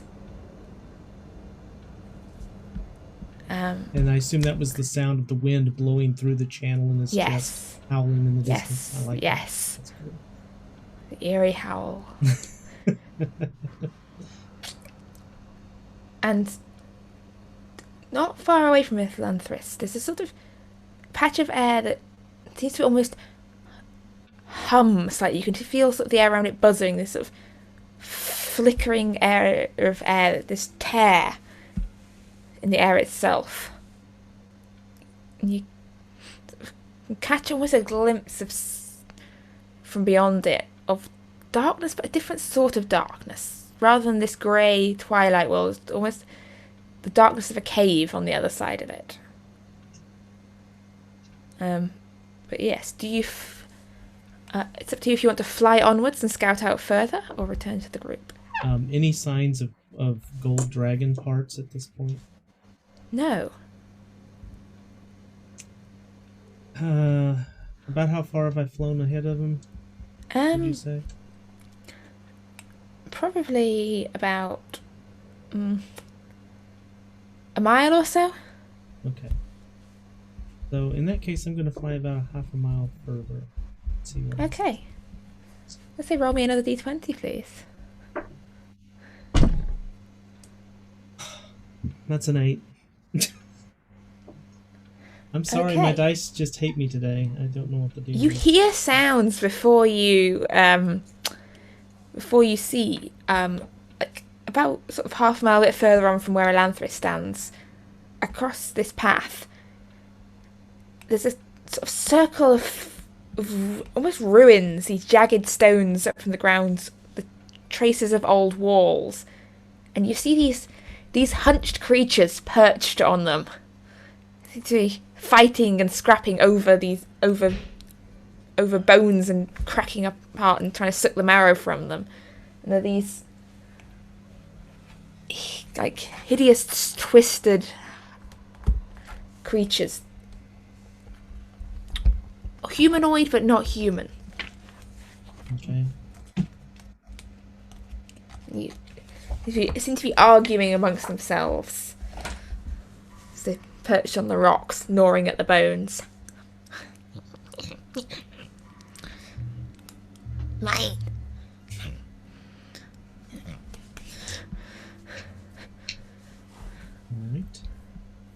Alright. With that, if I don't see any dragon sign yet, I will head back to the party. Alright, you swoop back round to the party.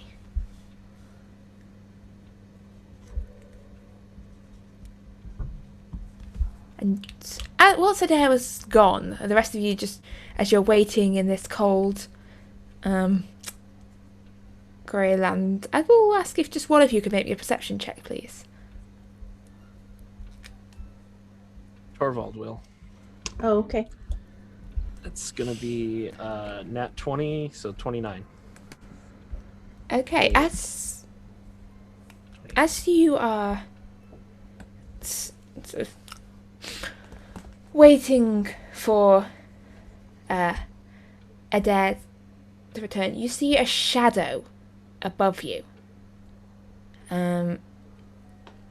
It's hard to make out in this haze of this landscape, but you see this form swoop ahead, and it is very much like just seeing a shadow against clouds of this dragon-like form swoop across.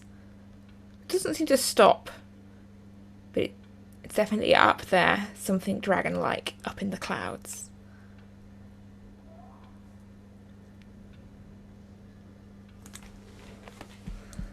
Well, I'm pretty sure I just saw a dragon fly overhead. It went that way.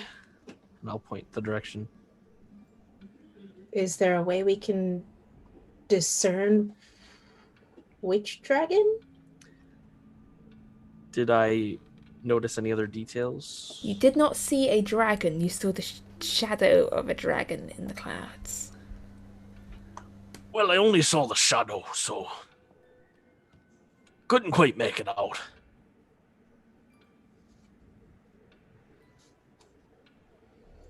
Okay. Is above the clouds. Yes? Where's the Is Adair back yet? This is whilst you're waiting for Adair. You can wait till Adair's That's back right. and continue when he comes back if you would like, or... No. Well, does anybody want to go up there and check?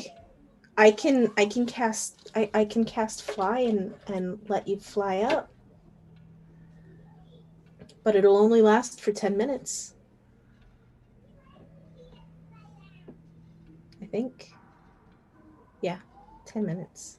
I don't think that's wise. I'd rather not fall from that high. What about you, Ira? Do you want to? I can help you fly up there, and then you can levitate down. I suppose. So, we're trying to discern what type of dragon this is? Whether it's the same Well, one? if it's the same one. Well, I think we'd probably be best off staying on foot and together. Personally. And Adair hasn't come back yet? No, not yet. Okay, well, we can wait until Adair gets back then and see if he's willing to fly up and see if it's her or not. The shadow has at this point flown onwards. In the direction we're headed? Or in no, which actually, direction? no. Just it's sort of going crossways across your path. Okay. There's a bunch of creepy things here, so fully possible there's more than one dragon or flying thing. I want to make sure we're all together before we go and poke at anything that may potentially be that dragon again. Okay. Agreed. Torvald's going to sit down. He's going to take out his tools, his smith's tools, and a few platinum coins, and he's going to kind of craft a couple of rings out of them while he has a few minutes while he's scouting. Nice. So yeah, you settle out crafting your platinum rings as Adair returns from his scouting mission. And I will just swoop down and take a look and see what everybody's doing to begin with.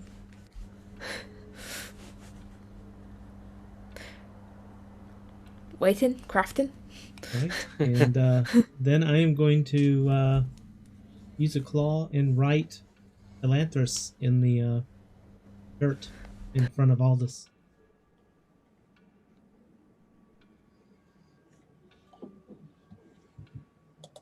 And then I'm going to point and go, with a club. And she is going to press her lips closed.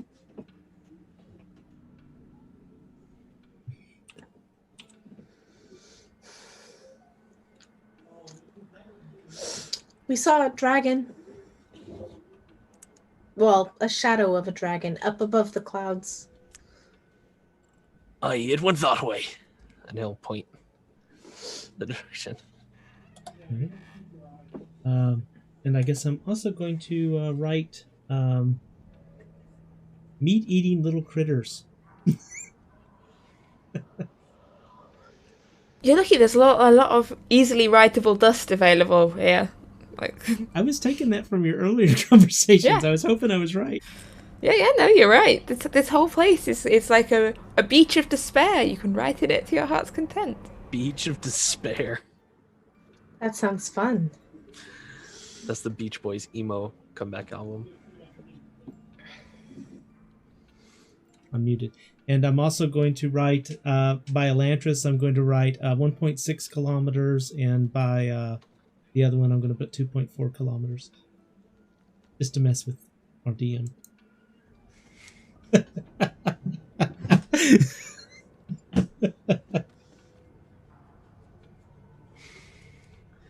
Well, I'm not sure what this means, but...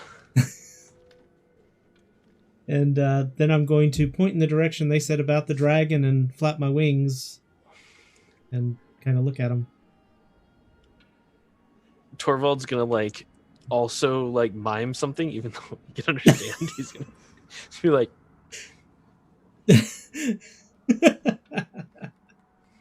I'm going to take that as a yes. And I will fly up and look and see if I can see any sign of this dragon from 200 feet up or whatever. Okay. So are you planning to try and follow the direction it went, or just going up there to have a quick look? I'm just going up to have a quick look to begin with, because I don't know how long ago it was.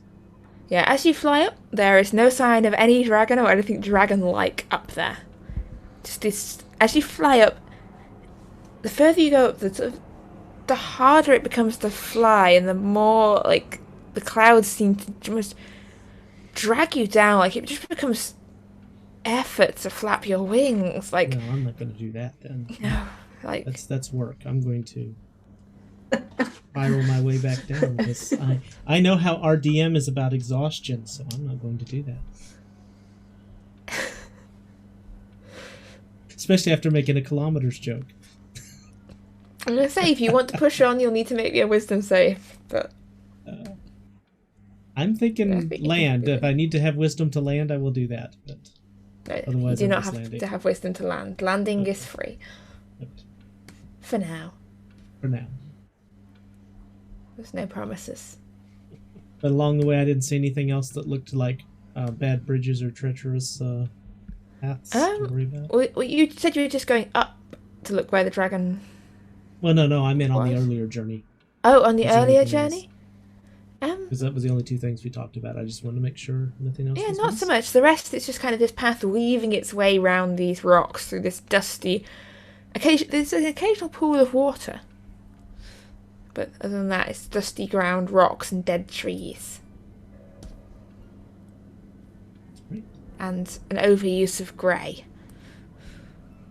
Like, someone has put the monochrome filter on this landscape. But yeah, you return back down to the group. Okay. Orval's just clanking away.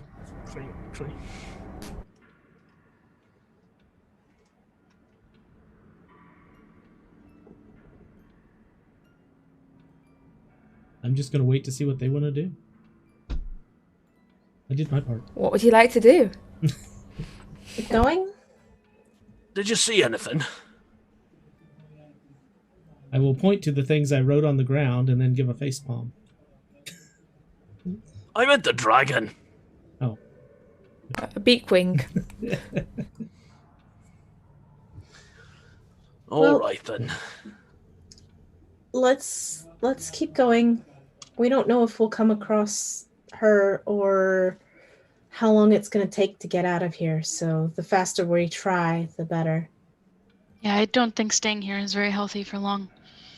Better to get out and deal with her in the other world, because I doubt she'll be staying here as well. And then I guess we'll be careful of the meat-eating creatures.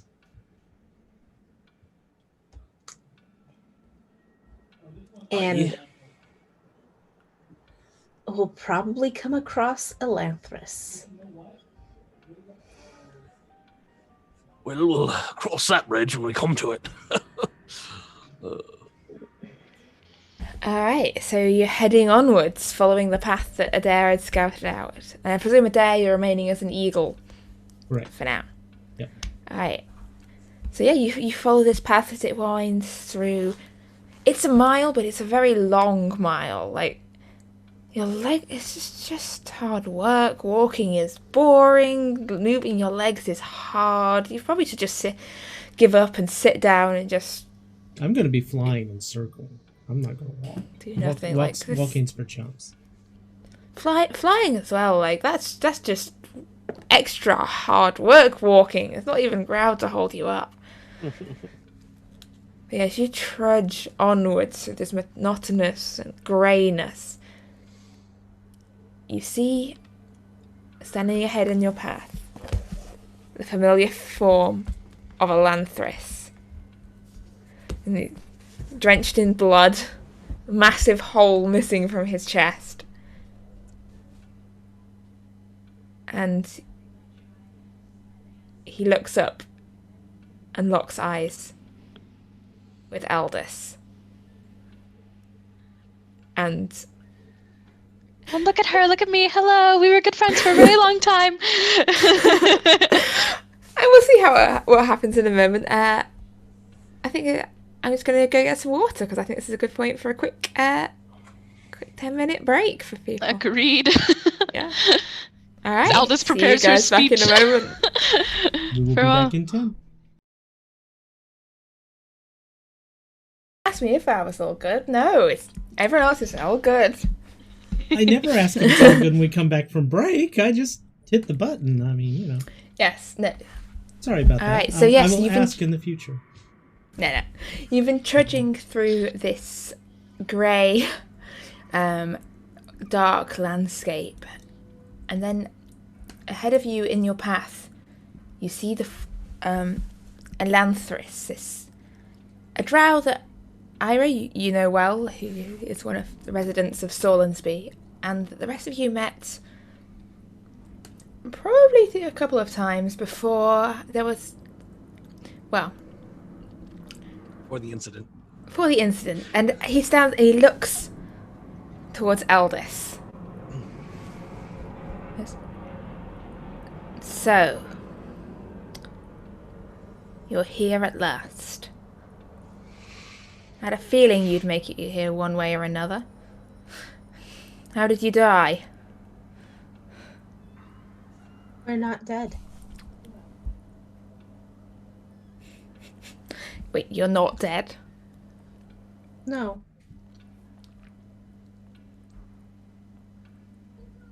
You chose to come here? No. We got pulled through a portal.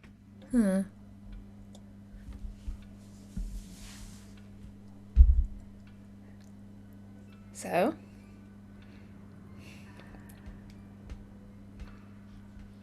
How have you been? Dead? I have been dead too before, but I didn't come here. Which is very interesting. Did you end up here first, or did you get here second, or? As opposed to where? This is the land of the dead. Oh. I went to a table, basically. Valhalla. Interesting. I suppose I did not meet their selection criteria. Ah, sorry to hear that. I think you would. If I were the one choosing who was allowed to be at a Valhalla or not, everyone in Sorlinsby, for the most part, would be there. Well, Lovely people. I suppose you wouldn't call it exactly a heroic death. Oh, it's okay. And accidents happen, from what I understand. Yes. I believe she accidentally picked up some property that was not hers.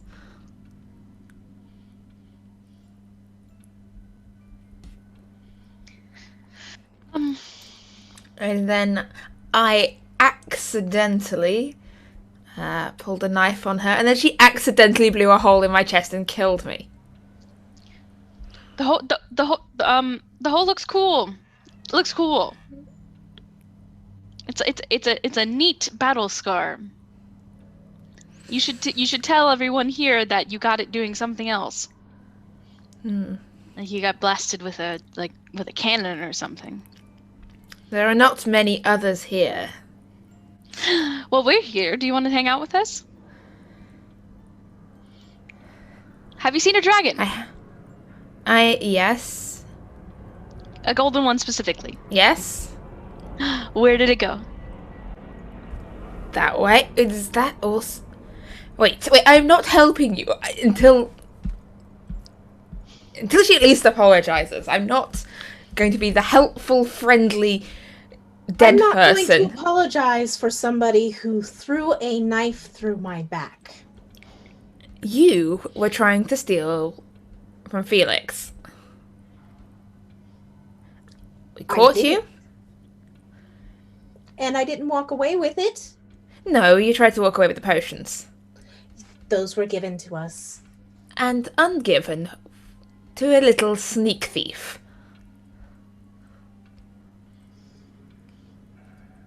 Oh, I left them right there. You see him reach down towards his side. I Which still way have did- knives here, you know. Which way did he point when he inadvertently pointed? The way you were already heading towards the light. Okay. I still have knives here. And And I have nothing left to lose. This place is... Most of the people... They just fray apart into nothing. Me? I've got things to hold on to. I think I care about you both. Aldous, I've known for a good amount of time now. We've had some adventures together. We've had some fun conversations. She brought us to the Fae. She's helped us fly a boat. She's very nice. She's very kind. And she has great powers and curiosity, but tries to do her best in Elantris. You have been nothing but kind to me, at least. And you had a wonderful home in Sorlinsby, and I helped take care of you, and you always let me talk to you about things that were interesting to me, and I would listen to Yes. you, and we had a nice friendship, I like to think. So I think it's you like both, having Felix back here. Could you... Less words. I think you both are lovely people. And I think that maybe there were wrongs on both sides, and we can both apologize and come to an understanding that what happened was wrong and it won't happen again. I will apologize if she apologizes first. That's a good deal. Aldous, what do you think? I've already apologized to the owner of the property that was damaged. So wait, because it was not my house, I don't get an apology? You're the one who threw a knife into my back first. I have already apologized to Felix for the bottles and for the book. And for the guts that were spread all over the place. That too.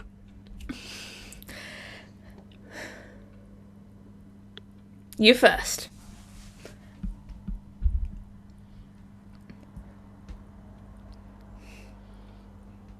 I was about to cry. I was like...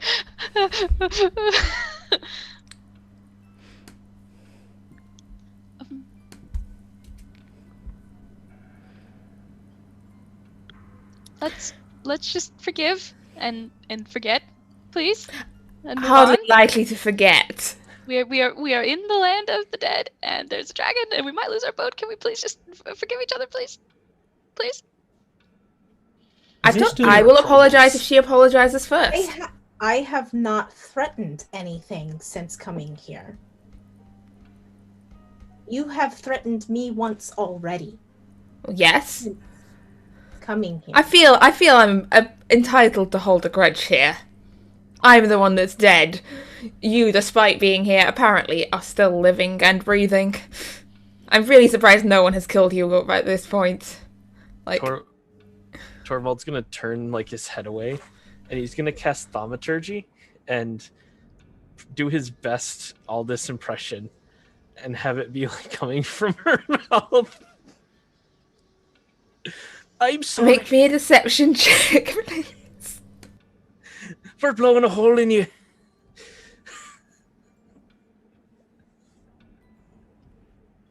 That's deception. A deception. Yes. 12. Aldous' mouth is pressed shut. She's a very good ventriloquist. Torvald, stay out of this. It's not your business. I'm sorry. IRS, I stop mean, trying to I'm smooth sorry. things over. At least someone can apologize. See? That's how you do it. It was worth a try. We've got It bigger was fish to fry. a reaction to being stabbed in the back. And you killed him. Now you're It was a self-defense. What do you want me to do? I want you to just say you're sorry so we can get on with killing the dragon and getting out of here.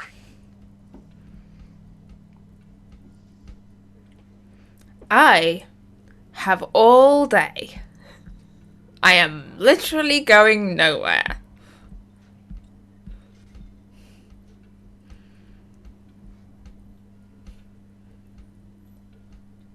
Adair, sick him. No. Adair, what would you like to do?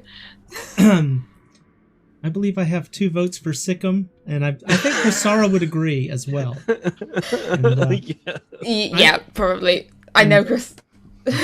do we still have a big ravine here? The ravine is about a mile or so back. Okay, I will still pick him up and fly a mile or so back with him then. Hey, wait. This is ridiculous. What are you hoping to achieve? I am not scared of heights. I am already dead. Look. I just want the girl to learn that sometimes it's easier to apologize than stick to your pride. And I feel getting an apology for your own death is not too much to ask for. Like... They've flown off already. Yeah, they've flown off. This is yeah, basically Alanthus talking to himself. I'm listening. I do admit that the knife was perhaps an overreaction. And I will turn back around. And I will not land, but I will stand there flapping my wings, dangling this drow. This is very confused message. The knife was unnecessary. I'm sorry about trying to stab you. I will let him go on to the... And all this. I'm sorry for stabbing you. She didn't stab me. I would have very coped well with the stabbing. I don't know what she did. I've not seen magic like that before. So... And I've seen some really strange magic. So... Aldous hears the apology, as begrudging as it was. A tear does fall. She uncrosses her arms because her arms were across her chest, like that, to show that she was not going to do anything.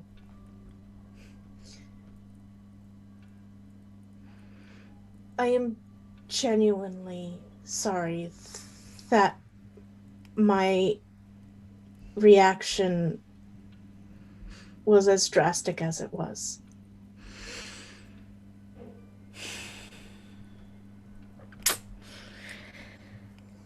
I've had worse apologies. Is that it? I'm sorry that you died from my folly. I suppose there's no changing it now. I don't forgive you. I maintain the right to bear a grudge. But... I don't think I need to worry about vengeance, because I'm fairly sure that will come for you eventually.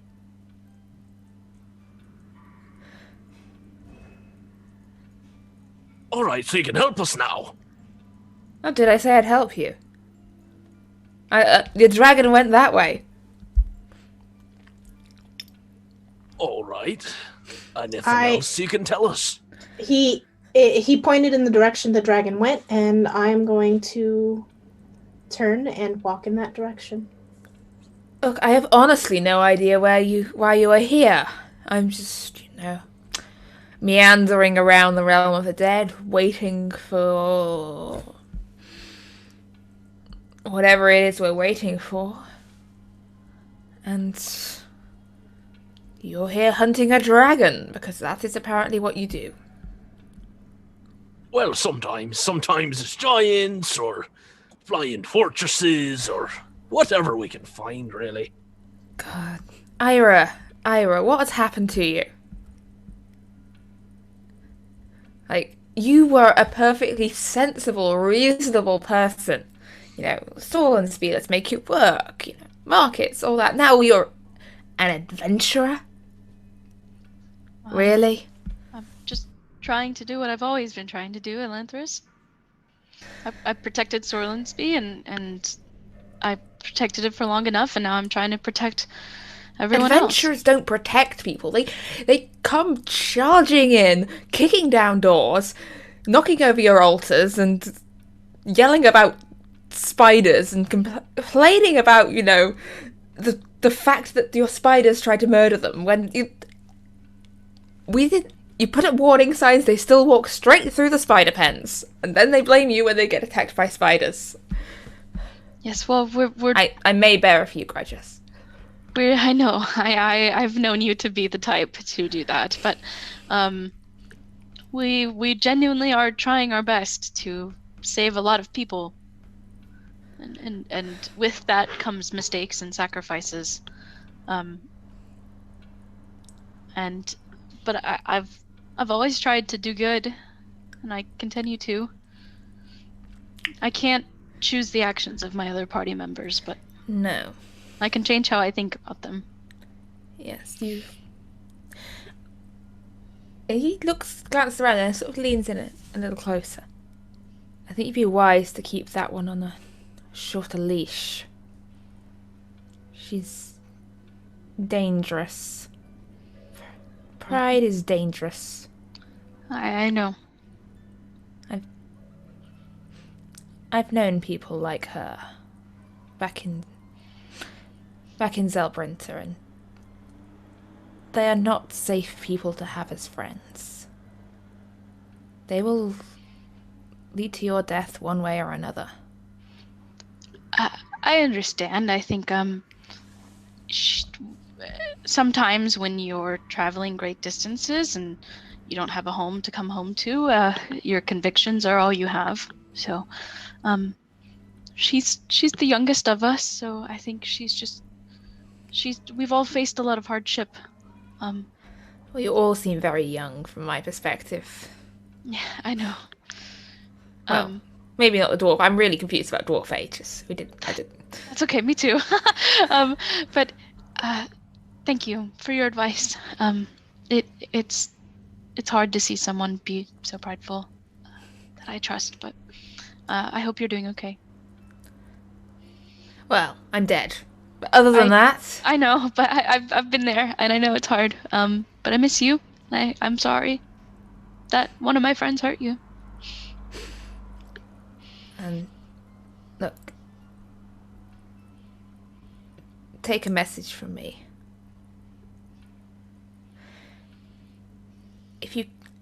Less a message and more if you can do anything to stop Felix from going after her, please. She will kill him, and I don't want that. I won't let my friends kill my friends. Not again. I didn't. If I had been there, I would have stopped it. I'm sorry. It's not your fault, Ira. Okay. Look, don't stay too long in this place. It's not meant for the living. Those that come here come back. Those that come here come back changed. Okay. The elves that walk in this place, they are forever touched by this place.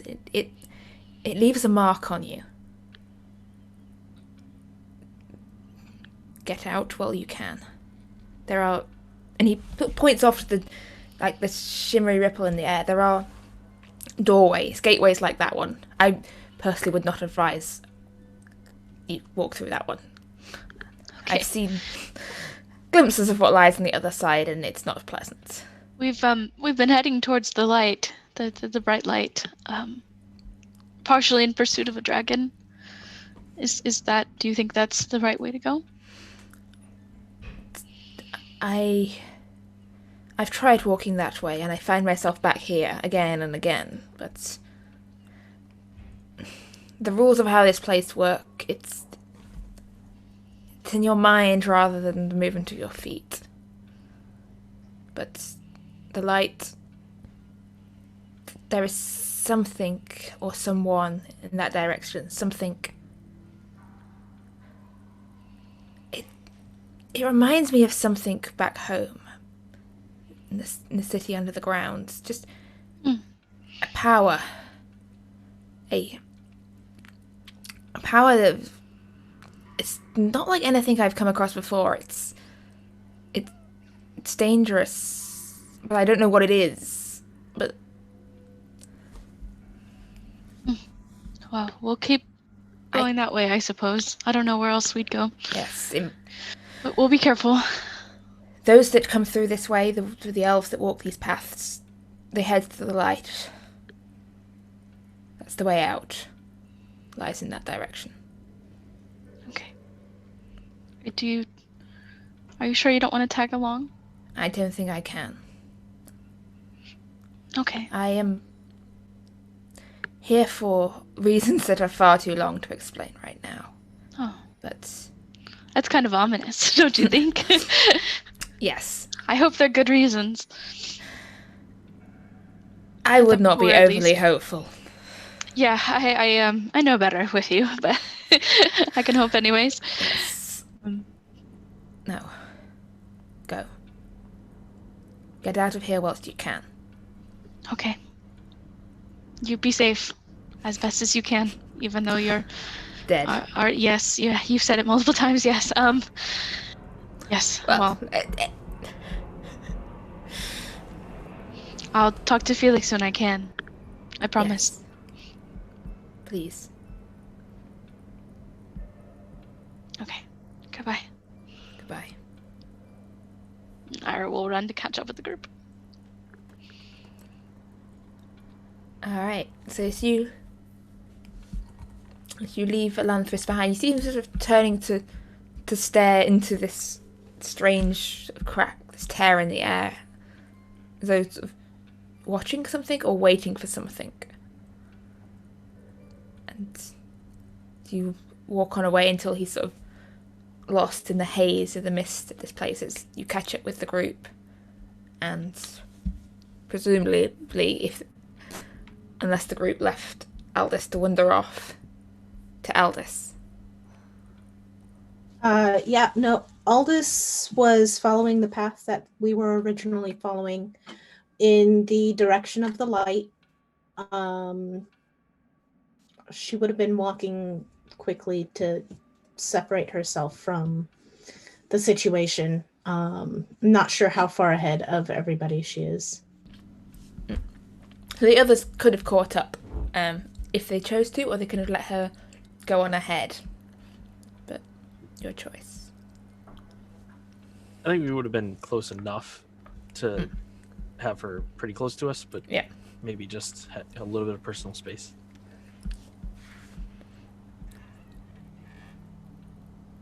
I'm going to go ahead a bit and make sure that the carnivorous creatures of Ugg have not come close.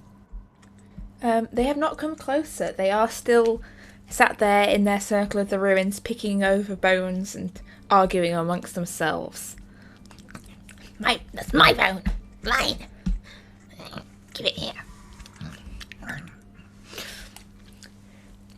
And the rest of you, as you walk on, can start to hear a few snatches of that noise drifting ahead of you, but you've got, some time before you get here as you walk along. How many hours have we been walking at this point? Has it been about 4? Probably less. It's probably only been a couple of hours. It's really hard to tell. I'm just thinking of my wild shape. It's less than 4.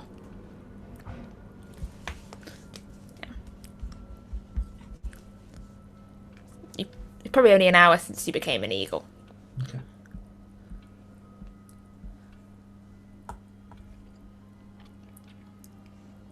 So if Ira catches up to us, Torvald would be like, Well, what did you learn?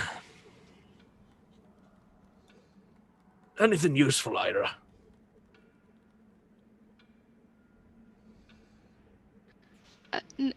No, not really. Just I think the direction that we're going is the right one. All right. And did you figure out what that was? he points to the light. He compared it to something similar to what he used to know as a drow living in the under. Some kind of power, potentially. We should be concerned but not worried, I think, about that thing as well. All right. There are shimmers, rifts kind of in the air, things that look like haze. And those are kind of gateways, but we should be very careful about which one we choose to take.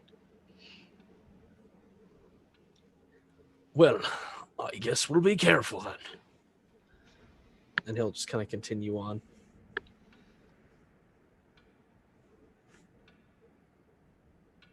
You're muted if you're trying to. Yeah, as you head on, you can hear this argument going on ahead of you, and as you come out down the path, you can see this circle of rubble and sort of looks to be ruins, as though there was some kind of settlement here once, but now just crouched on the rocks amid the dirt are these hunched over, thin, sinewy creatures with claw-like hands scrabbling at bones and rocks. And are you just walking up towards them, or are you attempting to circumvent them, or to slip past them? They're like on the path, or they're off the path? On the path. What does it look like off the path? Sort of ruins of this city. You can see patches of walls, tumbled down buildings, drifts of dust that have blown up against the side of things. There is currently no wind blowing anything. It's just the air is this dead still calm. I am going to stop walking before we reach them. I mean, they're still visible to us, right? You can hear them before you can see them, but yeah. I'm going to stop walking just as we start to see them, waiting, and I will wait for anybody to catch up with me to find out what we should do. It doesn't take long for the others to catch up. Torvald will kind of stop. Why are we stopped?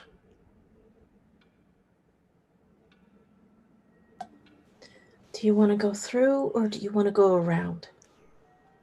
If we go through, we stay on the path, but we have to deal with them. If we go around, we might avoid them, but we're off the path. Tissa's like, let's see what happens. I'm gnawing on my bones. Get your popcorn. Well, we're not very sneaky, so trying to sneak around might not be the best idea. Maybe we can talk to him?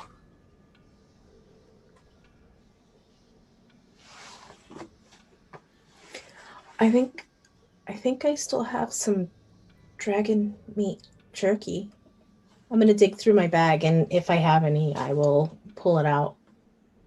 You've probably got a little bit left. Yeah. As I said, you've probably not...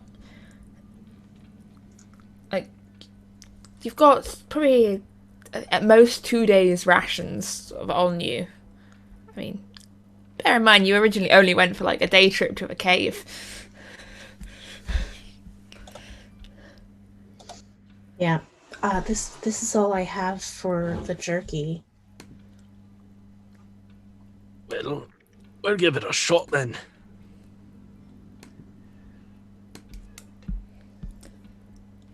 So, what are you doing? Jerky in hand, I will start to move forward kind of slowly. And as you move forward, you see the creatures stop their arguing, and all 6 of them turn to look at you. Who are you? She Travelers? looks tasty. I'm not tasty. Oh, And then one of them just disappears and appears right next to you. hey, I think you look tasty. Look at that juicy flesh. I'm I not could eat you. tasty. I've got here. You can have this. Another appears next to you. Ah, yes, And yes. I open my hand for the jerky. We just need to go through. More? That's all I have. It's not so much. Hmm. There are others. We can smell others. And one of them disappears and reappears further up the path, sort of in front of the rest of you. Huh. Food? We're Have not you got food? You've either got food You or can you let us are by, food. or you won't need to eat anything for the rest of your existence. I can tell you that much. Hey?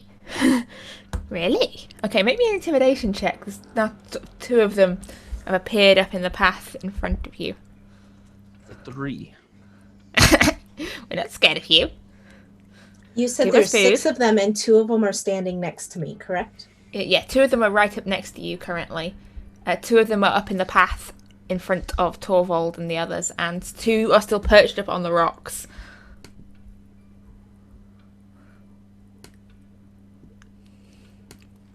And what size are they? Medium.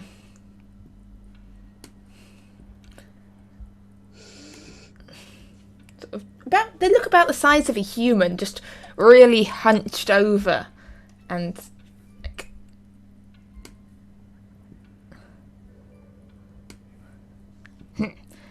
Give us more food. I'm sure you've got more food on you. Everyone has more food than that. Torvald's gonna take his hammer out. that's And not it's- food. Well, I could smash your friend here and you can eat them. What do you think of that?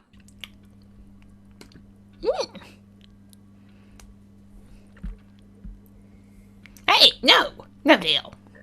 Says the friend. The other one did look like it was seriously considering it.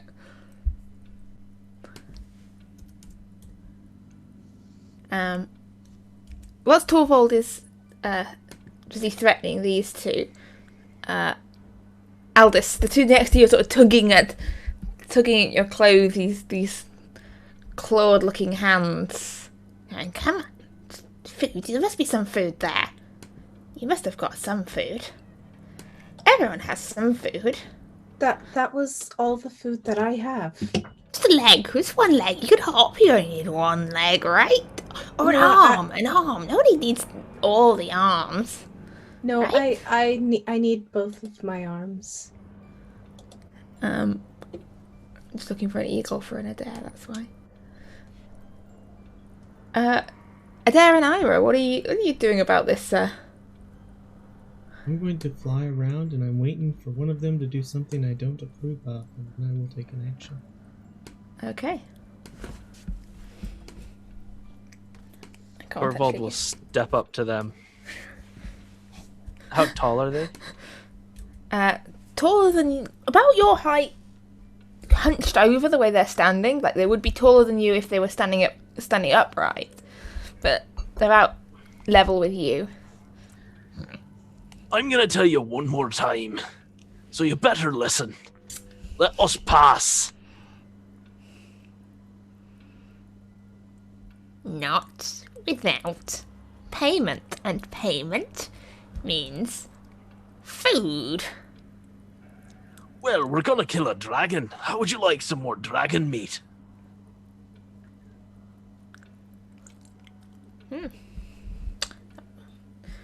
And it disappears.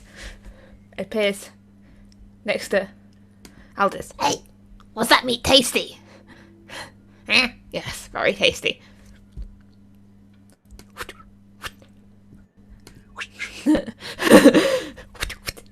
As it appears back. You're gonna kill a dragon, you say? Aye, did you see the one that flew over here? Yes, but that's not a dragon. Didn't smell of a dragon. Well then, elf meat. How about that? Oh, yeah, we like elf meat. Lovely, tasty elves. They're really tender. Is that true, Adair?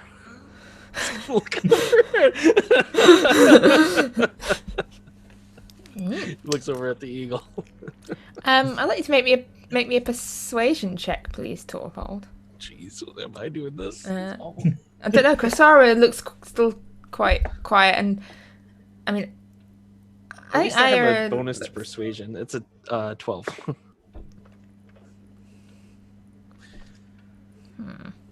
Hang on, one sec. Huddle. Blue And- 42. You see, as they disappear and appear back up on the rocks, and one of them goes, Okay, so either we eat them, or we let them go and they might bring us back some elf meat. Yeah, but what if we let them go and they don't come back? Well, he said he'd come back. They might have lied. But they're only going to bring us... How many elves are they going to bring us back? Because there's 4 of them and their pet bird. If they only bring 1 elf, that doesn't really seem worth it. No, shut up. Elves are definitely... One elf is definitely worth it. Egg. and they seem to be very busy arguing at the moment. Well, 1 elf is worth like 3 dwarves at least. Torvald I kind am of like going to move moves his back head. by Torvald. Torvald kind of moves his head, like pointing towards the direction we were going, assuming they're not blocking the path. They're not blocking the path, they're perched upon the rocks. We'll try So to go- Sort of beside the path. So yeah, the path would essentially go down that sort of direction. This way. No, it's like 2 dwarves for 1 person. No, dwarves are not as nice as... We're just gonna keep trying to Okay, sneak so if past 1 them. I dwarf... guess. Yeah. Alright. I'm going to ask for a stealth from everyone, please. Ugh, something else. They I do seem quite walked distracted, so we'll see how. around. Disadvantage. That's a 5 from me. That's a 6 from me. Krasara also has disadvantage, doesn't she? She rolled. With advantage since they're arguing? Or with No. We have disadvantage because of our armor, Yeah. so I got a 3. Krasara got a 16. Nice. Okay, so you I get got a about. 15. Okay, then perhaps not paying as much attention to Krasara or the eagle, but you get about sort of halfway across, down past them, when they stop and sort of turn as one. Go, Oi! They're trying to get past us! And I'd like initiative for everyone as. That's a better roll. Hello. Come on. I got an 18. If I get a did good as well. initiative roll, I could end this real Okay. quick. Who wants to go first with the 18? Oh, I think you got an 18 I plus get- 1, so 19 total. Yeah, I get a plus I got a 1, 17 so plus 18. 1, so 18 total. Okay. There we go. Torvald got a 7, and Okay. Krasara got a 5 with advantage Oh my. and a +2. Good for her. She's called NPC-itis without even being rolled played a- by me. A 1 and a 3. An eagle. 15. 15 for what are we going with? Adair. Yeah. I would, yeah. Alright. Gotta have the Um, fun. Yes. Do it here. Yeah. Either way. And I It's can't time assign for Adair. I can't assign Hop on. token ownership at the moment, so you're just gonna have to ping where you want to be. Adair. Please keep your hands inside the eagle at all times. And Aldous, you're up first. Ira, you'll be next. As these creatures all turn menacingly, hunger and anger in their eyes. All right. They're done talking. They're done talking. They're hungry, and I'm just gonna do an Eldritch Blast, and I'm gonna hit the two behind, these two at the end. This one and this one. Okay. Those are the two that I'm aiming at. I'm gonna scatter that one out because they look like there's too much formed up on that rock. No. They're not that organized. No. No. So I got Okay. one is 18 plus 7, and the other one is 3 plus 7. So The first will hit, the second will not. all right. That's a 8 force on this whichever one. This one, I guess. Okay. Hey! Not fair. You see it starting to pull like a little bone knife, or essentially a sharpened piece of a femur. Just made pointy at one end. Anything else you want to do, Aldous? No, I'm gonna stay right there for now. Okay, Ira. All right. You've kind of been a bit further forward. If Yes. Yeah. We were. I'd say Yeah. I'd probably be around where Chrysaora was. Or, Yeah. yeah, that's perfect. Okay. What is our ultimate path that we're attempting to take? Are we just trying to go this way? Yeah. Okay. Like the actual. Oh, my memory. Like, yeah, the actual sort of path goes. Oh, perfect. Okay. Cool. So we got 1, 2, 3, 4, 5, 6. Do I have any? I'm not good with AoE. Let's see. There we go. Let's see. Yeah, I don't think paladins have much in the way of No. effect stuff. No, not at all. I've got Zone of Truth. That's an area. There you go. I think we know what their Maybe- truth is. Yeah. They want food. The end. I'd rather not get much closer. I'll just keep similarly like what we were doing earlier. Ira will continue to practice her short bow skills, and try to just take a shot at the nearest one. And that'll be a dirty 20 to hit. That will hit. Great. And then Just keep track of which one's been hit. that'll be 6 damage. Which one were you attacking again? The one nearest to us, so the one that's like separate from the group, I'd say. Why not? Yeah, so. Why won't it let me ping? Yes, this one. Okay. All right. There it is. There's the ping. Is that Yes, everything, Ira? And then double attack. I'll go ahead and hit it. Oh, yes. I'll try to hit it again. No. I mean, doesn't 8 hit? No. I assumed not. Okay, so nope. And then I will probably continue moving forward because I think ideally we should just keep going. So I'll hide behind this rock. Partial cover. Yes, definitely. There we go. If the... That'll be my turn. Okay. It is the eagle's turn. As it swoops in. I will swoop down, grab this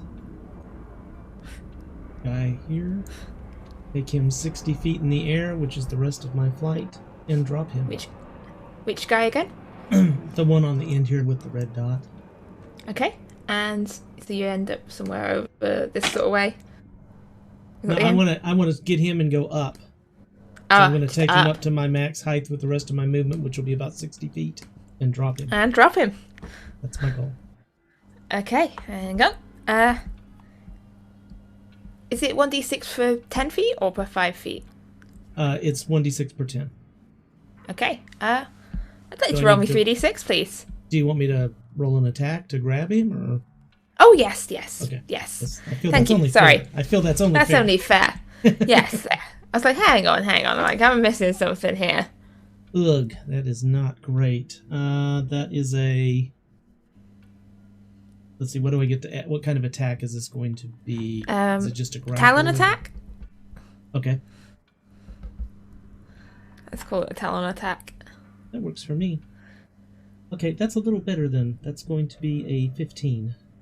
Okay.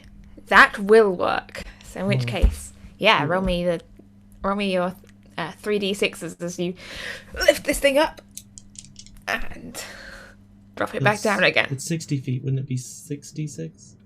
Yes. I can't Okay. do maths. It's okay. I'm just... kilometers, miles. In my head, for some reason, I don't know what I was doing there. Okay, let's not question my logic. Where It's fine. I'm 60 it's all divided confusing. by 10 is obviously 3. Yes. Yes. Common Core math. That is going to be 20 bludgeoning damage. There is a splat as that one hits the rocks down on the ground near to its friends, and they all sort of look round. Mean bird. Meat. It's back on the menu.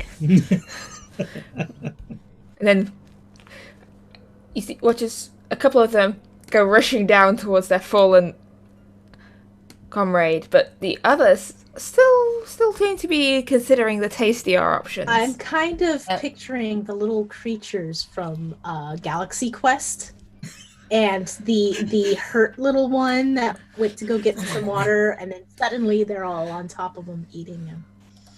And then actually, that one's going to land on the rock, looking down at Ira.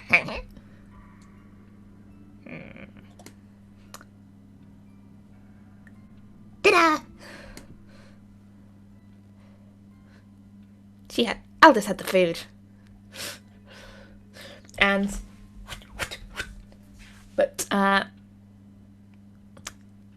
for now, that's all they can do.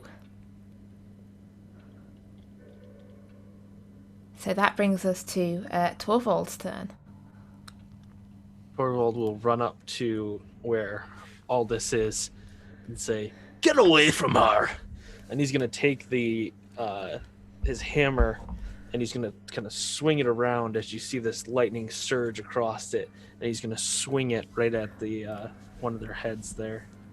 The injured one or the uninjured one? The injured one. All right. And that's going to be it's just a normal melee attack, which I don't normally do. 15 to hit. That'll hit. Okay, so that's going to be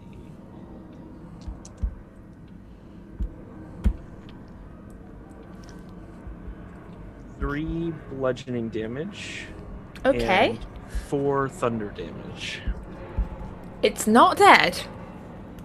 All right. And then he's just gonna kind of just take his hammer and smash it against his shield and say, "Come at me, you cowards!" I'm no coward. And that'll be Torvald's turn. Okay. Which brings us on to second Torvald's turn, because it is Chrysara's turn. Chrysara's turn. So Chrysara will also run up, and she is going to first swing her maul at the one that's already injured, and she will do so recklessly. And she will also do it skillfully as a master of great weapons. Today's Oh. the way we make Bova do twice the work. That was awful. So that's gonna be 9 to hit. No. It's with advantage. No. So she swings and misses, and then she's gonna take another swing. And that's gonna be over a 20 to hit. 20. That'll hit. All right, so it's gonna be 2d6s. All right, this 8 plus. What is her bonus here? She's not raging.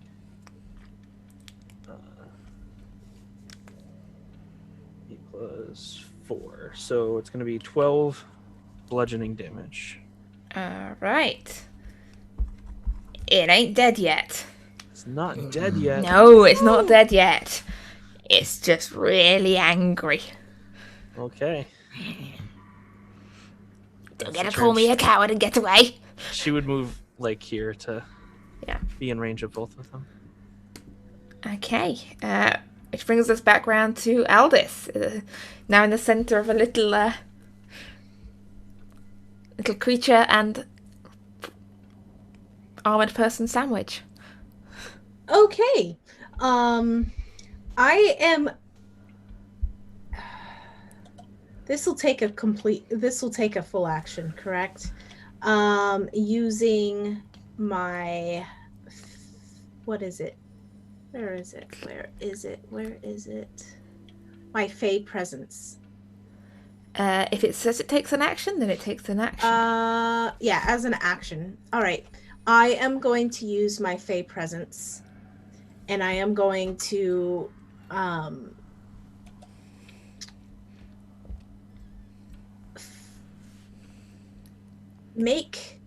I am trying to make the two creatures fear me to run away. Unfortunately, it does apply to everyone that's standing around me in a 10 block. Okay. So, what kind of save are we making? For that one, it's a DC 15. Sorry, a wisdom save. Wisdom save. Alright, so a wisdom save from all of Bova's characters, please. Jeez. Hold on a second. As I am going to say, get away from me. And I don't know, I guess it just becomes palpable around me.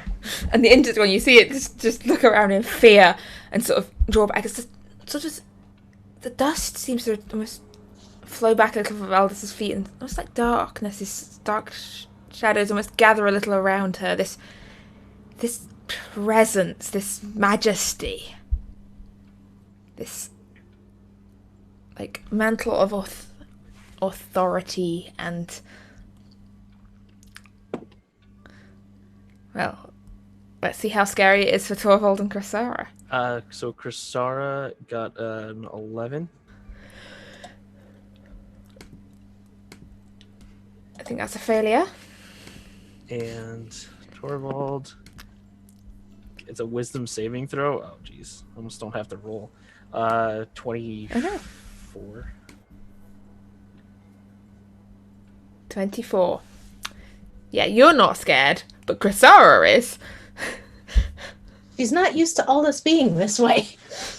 Yeah, this is not okay.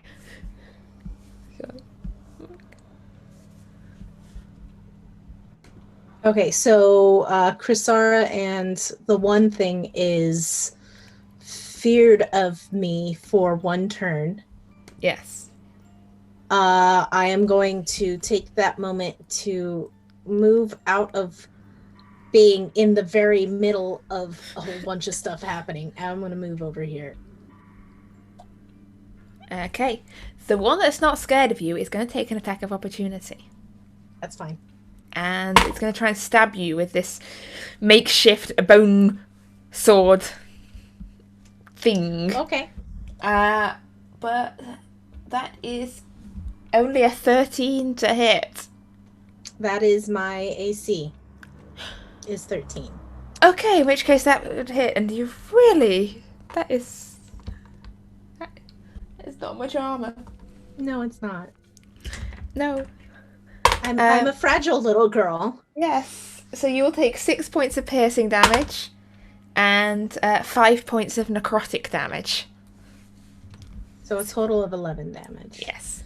All As right. it stabs you if you run away. At that moment, he's going to get hit with Hellish Rebuke, All which right. is my reflex right now. That's a dex save of 15. That's a failure. 5d10. 1.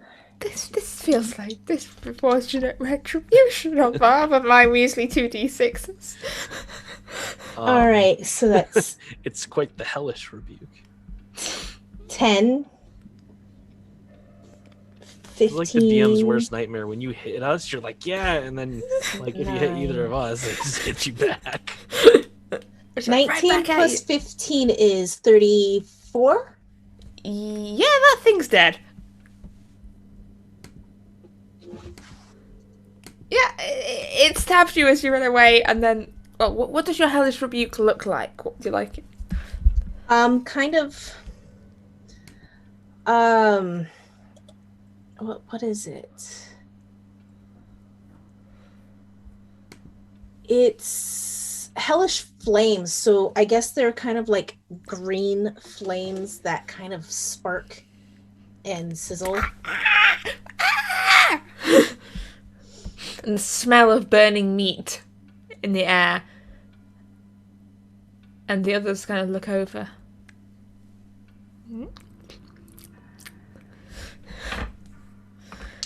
And is that everything, Elders?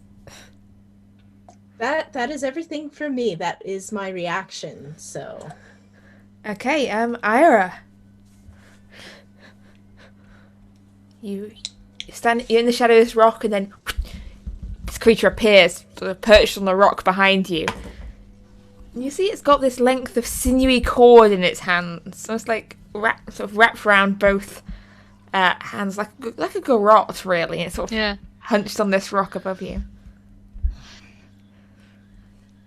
Oh, I get to use my sword now, thank goodness. She'll take the sword out and just slice down. And that will be a...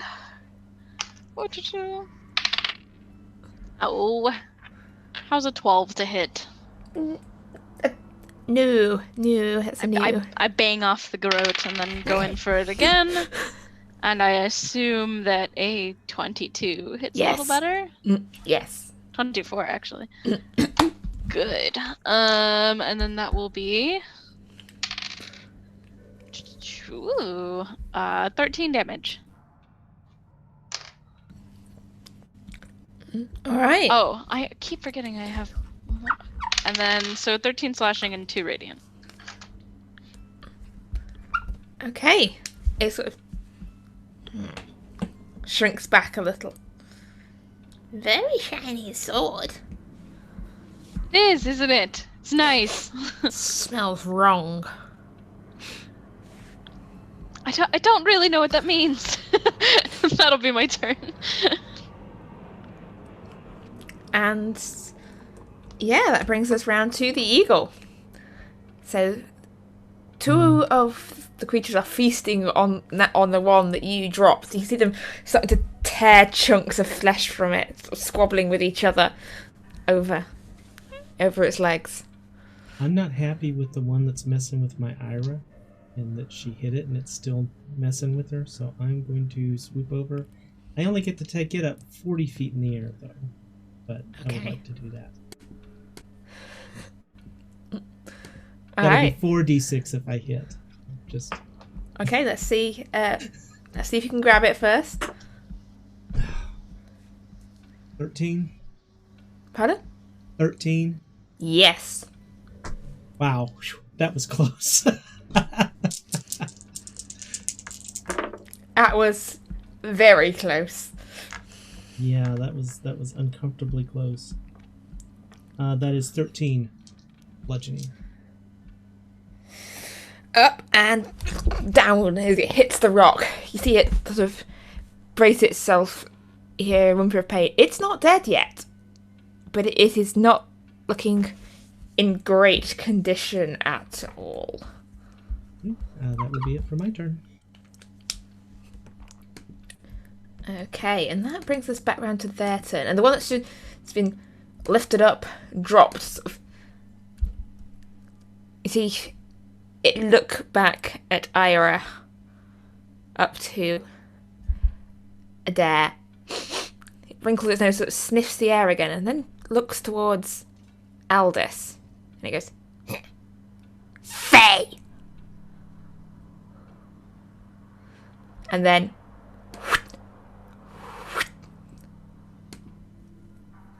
disappears off. Out of sight almost, into the haze and the dust. These two up here are busy feasting still. You can hear the crunch of bones under their teeth. That one is dead. And this one, see it look round. See where Eldest went.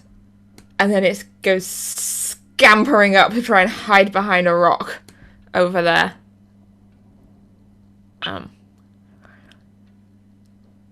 Torvald, you can have attack of opportunity against it if you would like, as it limps and scrabbles its way across the dirt away from you. Yeah, so as it goes away, this bolt of lightning kind of comes down to meet it next to its head, and it will need to make a wisdom saving. And that will be a 15. That will fail.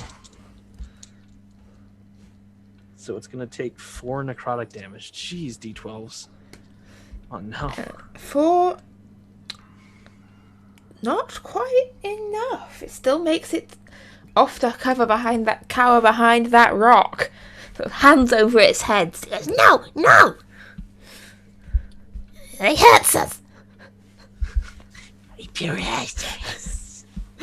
And this sound, this roll of thunder sort of echoes off the ruins around you. Off into the distance, the sound carrying. And Torvald, it's your turn. Right. The path is currently clear. Krasara is looking at Aldous in terror still for the time being. And the one in the bottom, how far away is that? About that distance away, now sort of hobbling off away from you through the dust. Gotcha. So Torvald's going to call down a bolt next to its head and have it make a wisdom saving throw there, or Toll the Dead. No survivors. No survivors. That's a 14. Will fail, and oh my goodness. 3 necrotic damage. It's still scampering. It's still another of these rings out again across the rooms. You hear echoing back and forth, and then an answering bell off in the distance somewhere rings.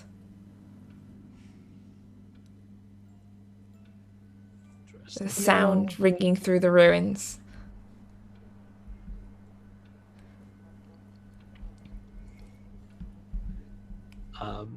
Anything else you'd like to do, Torvald?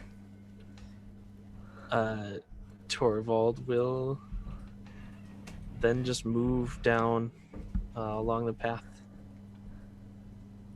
seeing as they've scattered. Okay. And behind you hear the crunch of boots on gravel as Krasara runs and hides behind a rock. Yeah. Nope, that's not right. It's just that She's doing weird things. Nope. Nope.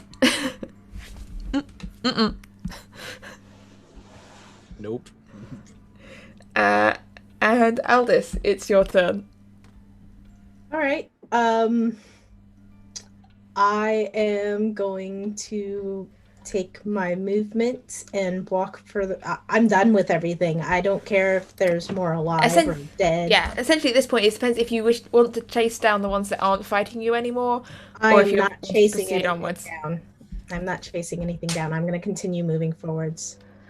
Think. Oops. Wrong Yeah. one. Well, the same goes. Right there. Ira, are you pursuing or just moving on? Just moving on. Adair? I will just hover over, and as long as nothing else attacks, I will just hover. Torvald will go. Go get Karsara. She's But she's cowering not over being there weird behind the yet. rock. Yes, I'm not weird anymore. Alright. Don't do that again. That would. Mm. Like, you're going, and Torvald, by the time it comes down to your turn, the others have scampered off into the distance. Are you letting them go? Unless one's within 60 feet. No. I guess so. All right. You'd have to chase after them. Don't just continue down the path. Okay. So as you leave the creatures behind, so the path leads you deeper through these what is now obviously ruins. Passing the outskirts now into what appears to be the crumbled, dark, gloomy ruins of some form of city. You can see buildings, broken archways, like the path is almost becoming a road leading through this city that seems parts of it have just shifted whole angles and crumbled down into chasms. Does any of this Adair. look familiar from my dreams? I'm trying to remember. It seems somewhat familiar. You're getting a weirdly familiar sense to a certain. Just something about the air of this place reminds you of a dream you had. A very strange dream where, Aldous was there, Ira was there. Okay. There was bones on the shores of a vast lake. It's the same sort of eerie feeling you're getting from this place. Gotcha. You from your vantage point up in the air, you can see these ruins stretching out, sort of the jagged streets. You can see more of the chasms like the one you saw before, these great drops into utter blackness. You can see your path sort of winds ahead up to this open space, this sort of wide open area ahead of you, and then beyond that continues through the ruins.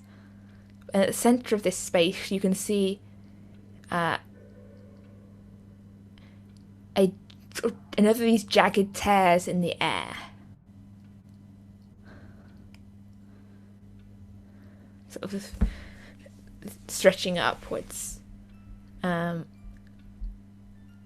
as I would also like someone to roll me a d20, please, actually. You can do that. I'll do it. Okay, I'll let you. Oh God, no! Okay, somebody else do it. It keeps rolling off the table. That's an off the table. Okay, let me just look up off the table on my chart. Now, Okay. was it under the table or on the floor? It landed in my lap, so I didn't actually get. I'm to sorry, I it. don't have lap on the floor. It's Lapland. Okay. On the table. Do you want me to should reroll? Yes, please. I think I should have. You should include in any random roll table. the That results of is Goes off a 3. Okay. And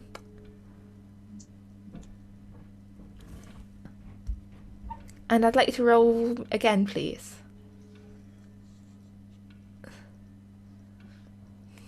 That's a natural 20.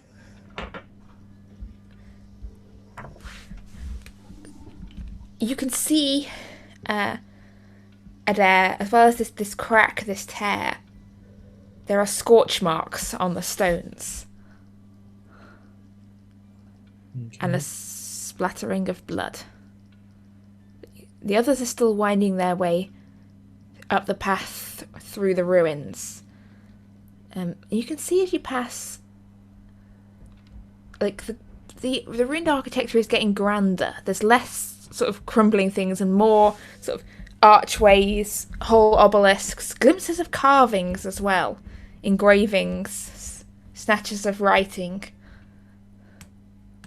So it's a single tear? Because I may have misunderstood earlier. I thought you said there were multiples. Just one in the Just center one, of this okay. plaza. Okay.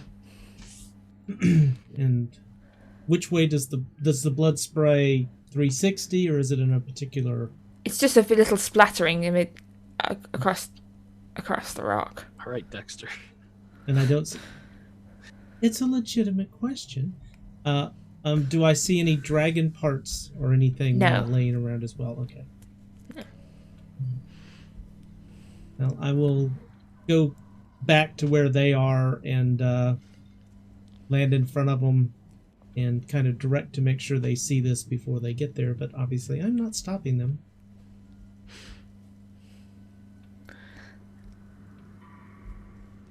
If a dare lands in front of us, I'm not gonna keep moving.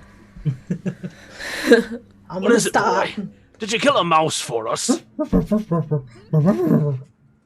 That is the It's not often that weirdest eagles bark, sounding eagle. but you know, they do make they can make a barking kind of a noise. But anyway, Did Timmy fall in the endless ravine?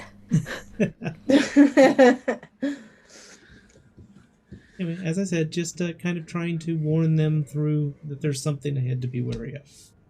Not trying to tell them specifically what, because they ignore that. Okay. anyway. All right. Be careful. Talons up. Okay, so as you make your way out onto this open plaza, you can see it's ringed by these tall stone obelisks, and you can see, as well as the path that you followed up, there's another path on the far side leading down. Yeah, and in the centre of it, there's this rip in the air, and you can hear a sound from the other side. You hear a dong. It's the bell you heard earlier, ringing from the other side. And you can a gust of air blows through, and it's cold, icy cold, and brings with it a few snowflakes. And this oddly sort of fishy sort of smell. Does it smell like home? No, it smells maybe more. It definitely smells of the sea, yes, but it's not the crisp cleanness of the air you know from Isfjell. This is sort of a more stagnant, sort of harbour side smell, like when they're bringing all the herring in. I would like to Before they pickle it? Yes. I would like to use my keen sight as an eagle to see if I can see through it and see anything on the other side, kind of flying around it. Okay, so as you fly around it, it's only visible from one side. So Okay. as you fly around it, it's not there anymore. Okay. As you maybe a perception check. It's hard to catch a glimpse of what's on the other side. You can hear snatches of things, see smell snatches of things, but It does no good to have advantage when it rolls like this. That is going to be 12. But you get the brief sort of glimpse that there is perhaps buildings on the other side, and the glimpse of sky and the silhouettes of rooftops, but it's hard to make out anything clear.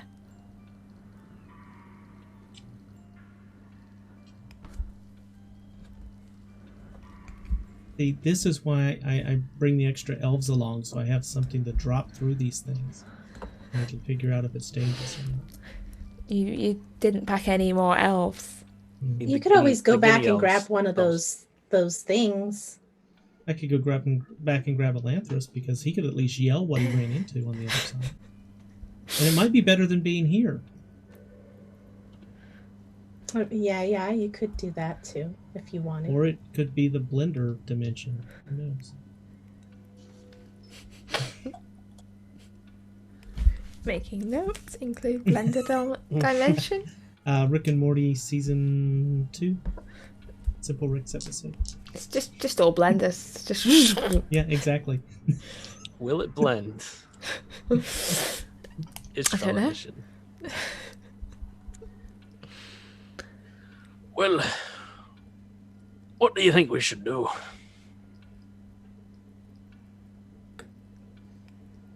So the trail basically ends here? Is that fair? Or the path, the path continues on past this point. You can still see the light in the distance.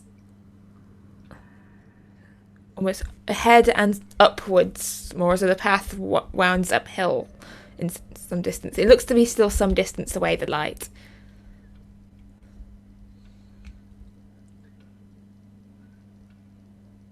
Well, should we keep going then?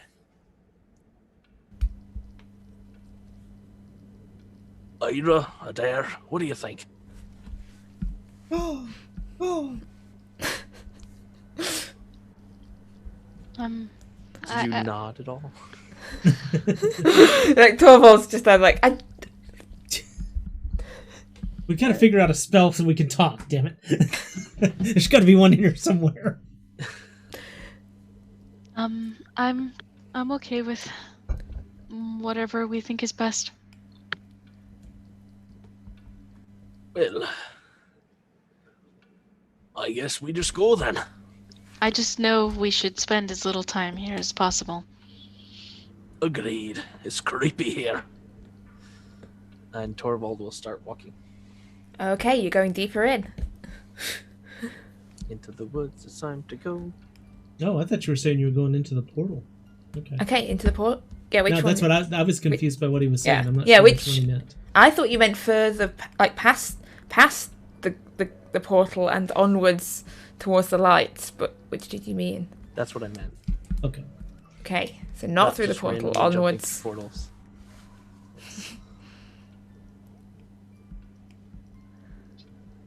Okay. Well, I'm gonna follow our leader even when he comes up short. No more short So- jokes. As you move away from the portal, the smell of the sea and the occasional, you always hear the occasional crashing of like sloshing of water like against stonework starts to fade as you get further from the portal. Let's stick with calling it a portal. What shape does the stonework sound like? Make me a perception check with stolen cunning. This is really pushing it, mate. John's a nat one. Yeah, that's what happens when trying to push it like that. The dice know. The dice they always do. know. They do. Yeah, so Aldous and Ira, Torvald is sort of leading you onwards past this rip in the air, where the path leads further down, back into the ruins again.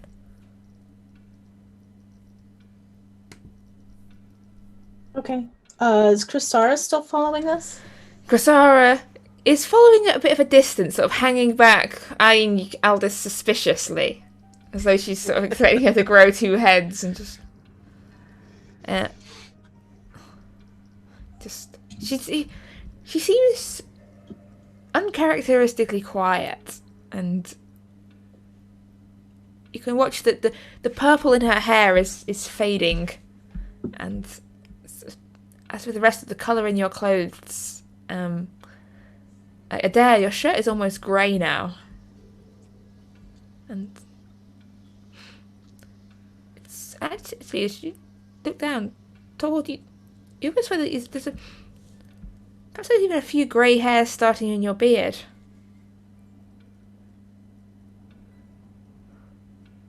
Not yet.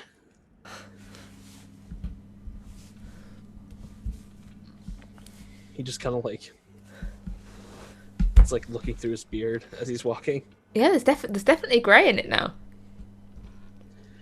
I think we should get out of this place. Maybe we'll take that portal back there. can't be worse than grey beard hair. Can't think of anything worse than that.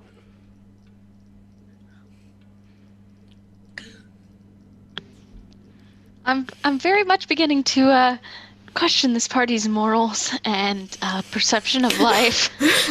The more time we spend in here, so maybe it is best to leave. Yes.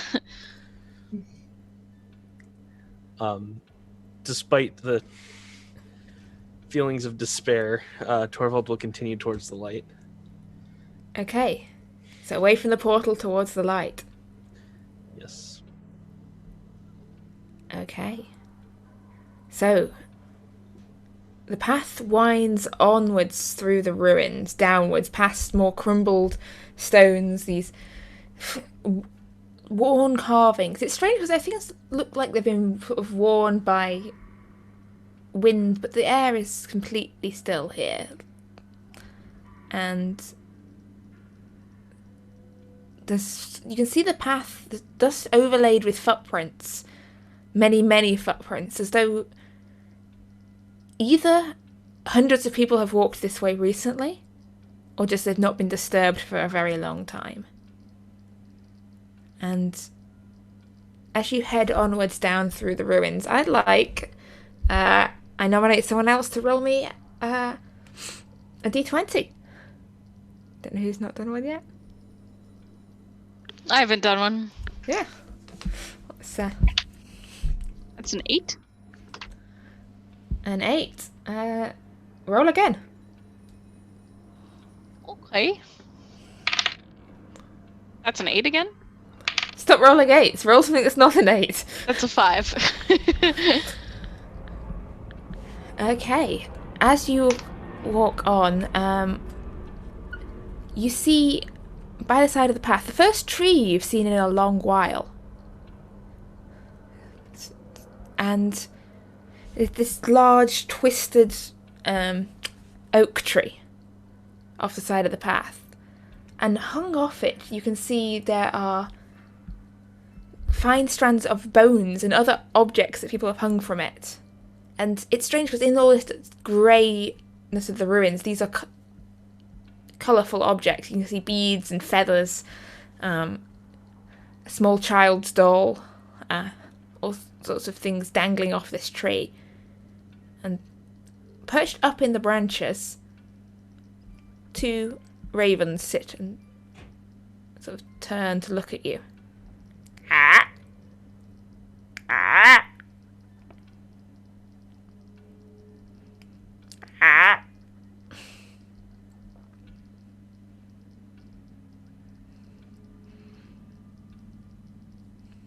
I think you're muted if you're trying to say anything to Torvald. I'm not. Ah. It's hard to tell with the beard. I know. Are they big ravens or normal-sized ravens? Normal-sized ravens. Well, Does the tree look familiar? No, it's a different oak tree. Does it smell? do they happen to look familiar, Ira? By any chance?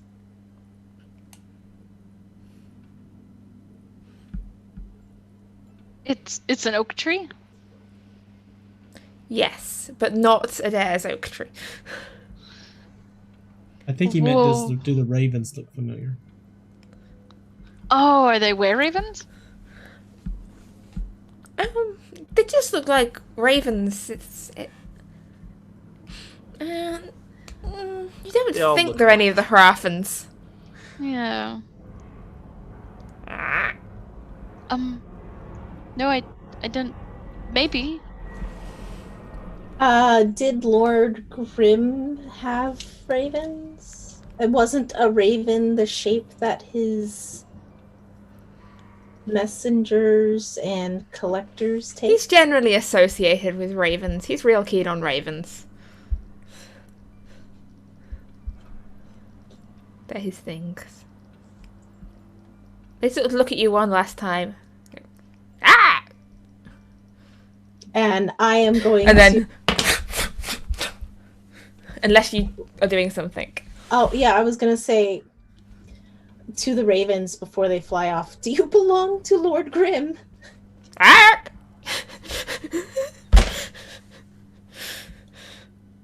Which direction do they fly? Back towards the portal. Torvald's gonna look over at Adair. Did you understand what they said by any chance?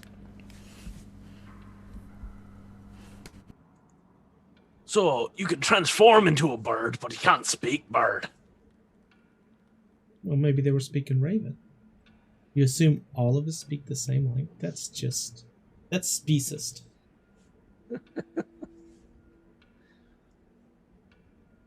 Do I understand anything the bird said aside from ah?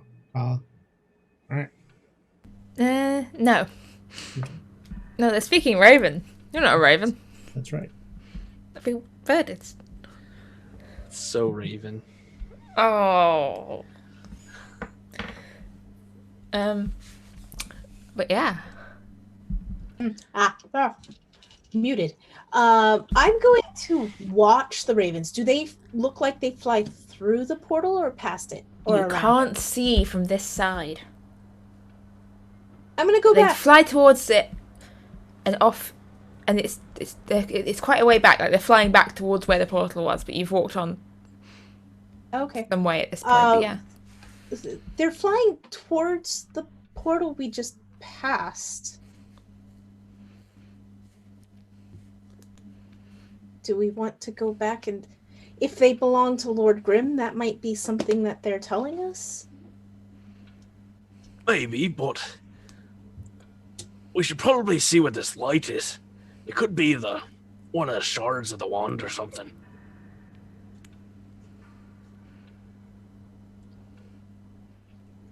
Okay. We can still see the light, right? oh yes, and it's not that far off now. You see the lights probably only a few miles ahead of you as the path reaches the edge of the ruins and starts to wind upwards, this twisting staircase back and forth, these worn stone steps winding upwards towards where you can see this bright light coming from. And yeah, you were about to... I was going to ask something, but you were about to say something, and I didn't want to interrupt. I was giving you a chance to interrupt before I gave you the and. How far away does the light appear to be? Can I judge that? from here? About a mile away. Well, I guess if we're about to end, I'm going to fly towards it, because apparently Torvald's not going to stop till we find out what the damn light is. So I'm going to make like a moth and fly towards the light. Okay. So as you fly up towards the light, there's a in the air above you. And the and that I was about to introduce arrives. As you see this shadow against the clouded sky again of the dragon. It circles round. And then almost peels down out of the clouds. Still this indistinct shadowy form rather than a solid dragon. As it swoops round to land, blocking your path.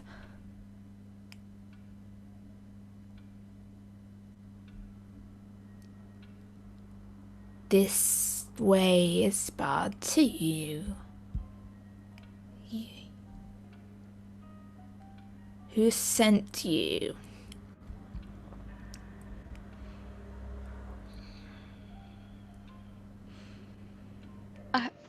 We're just trying to go home. This is not home. Mm. Turn back. Do you know where we can go to go home? There are doorways and gateways in this place, amidst the ruins. This is my mountain.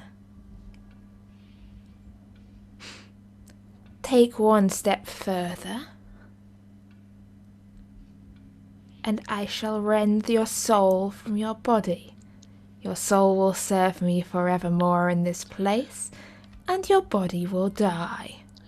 Ooh. Description of the creature in front of us. What we Out of looking at? character, I'm asking. Yeah, What, what are we looking at? The shadow of a dragon. Like, Shadow of a dragon. You can see the shadow of across the rocks as though there were a dragon standing there.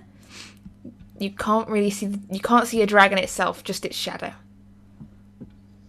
I just want to say that I'm flying. I'm not stepping. Okay. Are you still flying onwards whilst the dragon's talking to you? No.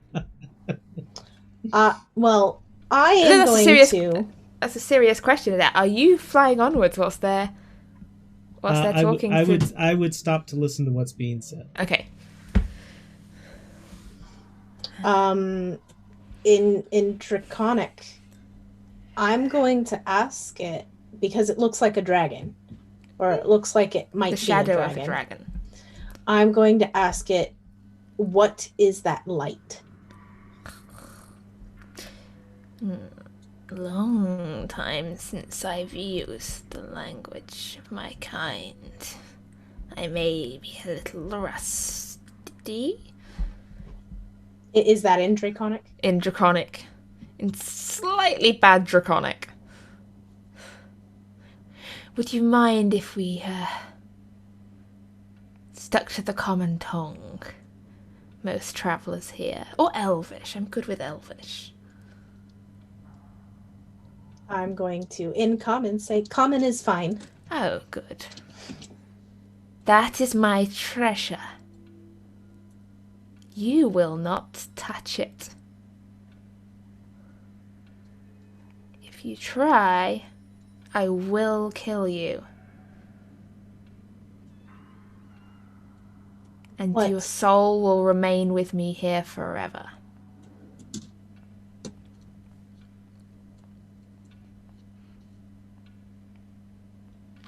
Sorry, little thing, did you say something? I'm only asking what it is. I am My not saying treasure! What does it look like? It's not for your eyes to see, it's my treasure.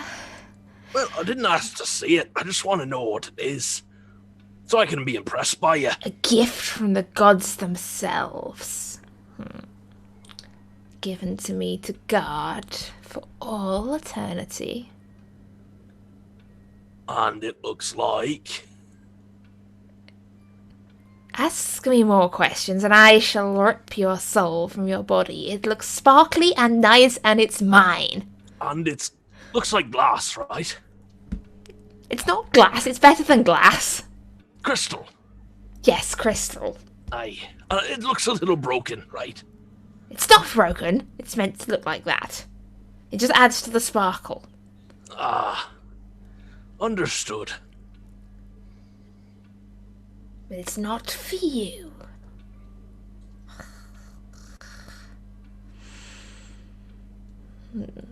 Little girl.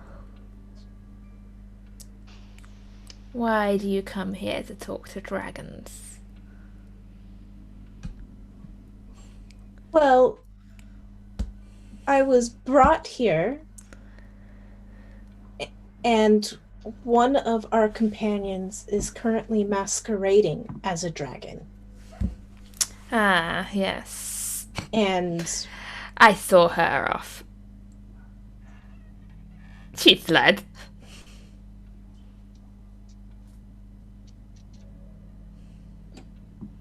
which way?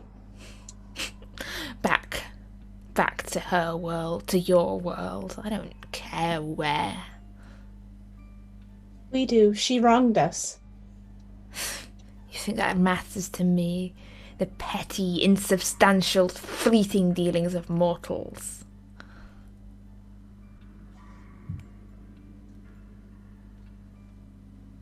She's looking for a treasure. Likely she's coming for yours next, if she can. She tried to steal it. I sent her away. If she comes back, I shall take her soul. Oh, good. Well, is there anything we could offer you for your treasure? No! It's my treasure. There's Anything? none equal to it. I'm not sure about that, but there's nothing we can do to persuade you. We're kind of trying to save the world here. We have The other. fate of your world. It looks over to Ira. Yes? You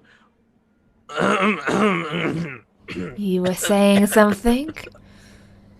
We have other treasures we can Aye. offer you in None. exchange. That is very important to us.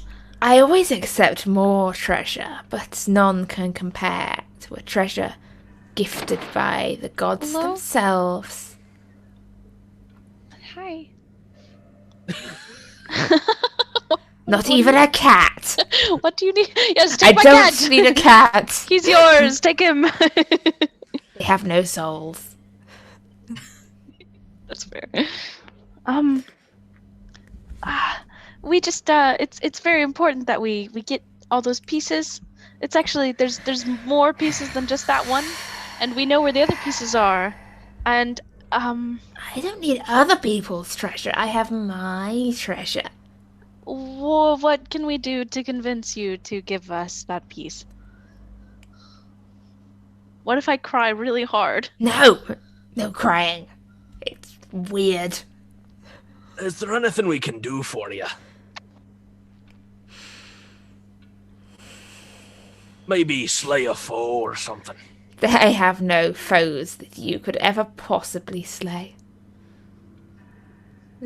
My foes are far too great for creatures as puny as you.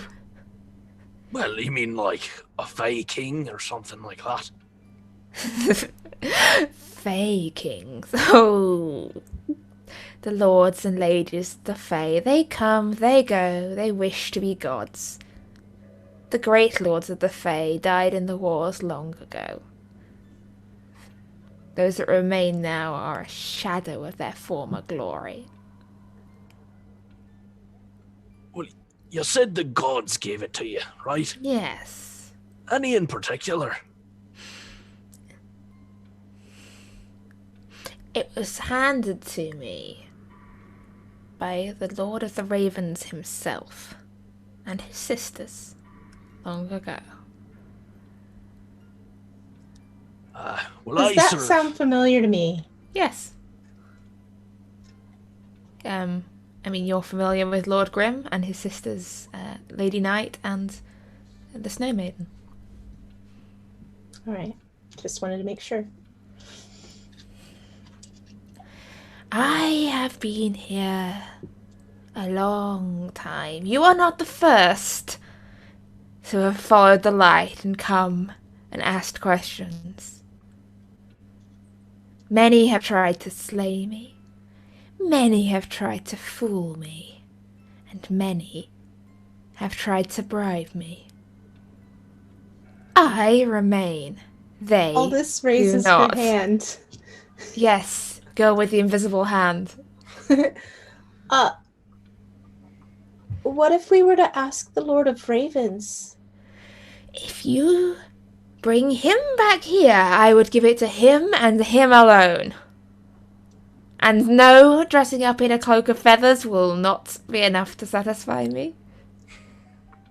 Neither do I accept illusions of Lord Grimm. Or whatever foolery people have tried across the years. Now.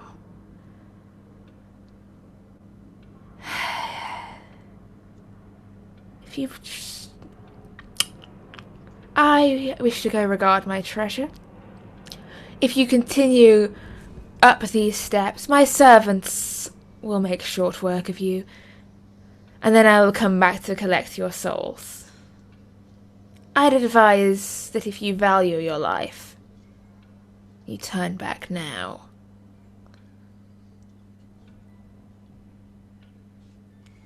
I am the most dangerous thing you will find in this land. All who walk here fear me. Does Torvald think that they're telling the truth? Maybe an inside check on a shadow dragon, if you would like. Or the shadow of a dragon. Ooh, that's a nat 20. So it's a 28. You get the feeling they're not being entirely truthful about that last part. That there may be being a little bit of prideful bragging in there on the dragon's behalf.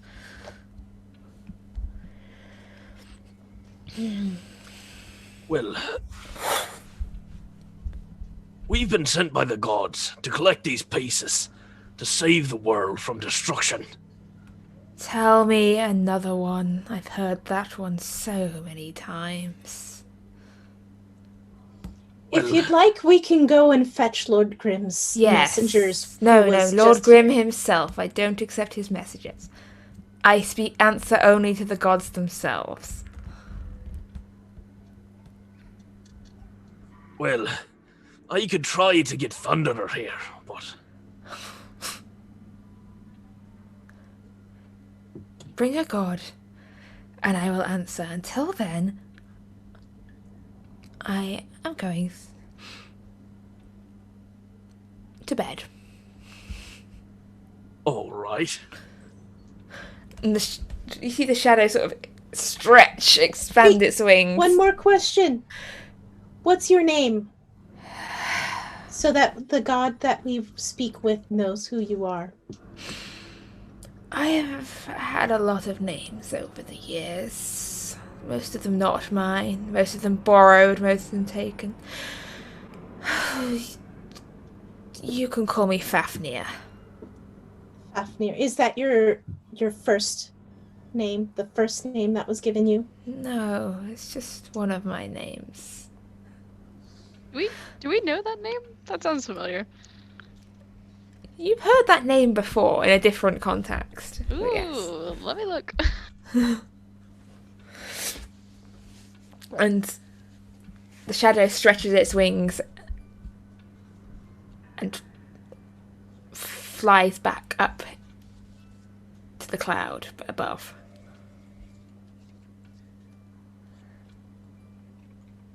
Well, what do you think?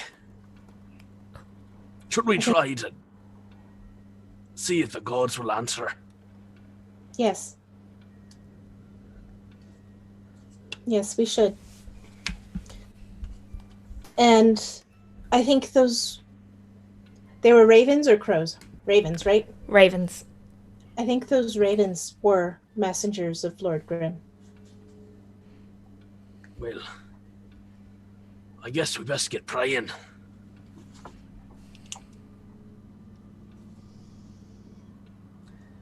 Torvald will start walking away from where the wand was, where the magical light was. Yeah, so back down the steps. And you Back can see down this away from the light. Mm-hmm. I am also going to... I'm going to follow Torvald, but I'm going to walk towards that portal, that gateway, whatever that we saw, and I'm specifically looking for the two ravens that we had seen previously. Okay. So you follow the path back down the steps and back into the ruins of the city. And Torvald said he was going that way as well. Kasara, still seeming quite dazed, follows after you. Ira and Adair Eagle, what are you doing? I guess I'll follow along with them. You don't have to. Yeah, just going along with everyone else. Alright, you don't see any sign of the ravens or of anyone as you head back down through the ruins of the city towards the plaza, where you can smell the sea air and feel the cold of snow on your skin. And you've noticed now, as you feel this cold snow air, that you haven't felt cold or warm really for a while. Like, it's just grey sameness. And yet you can see this indistinct tear in the air.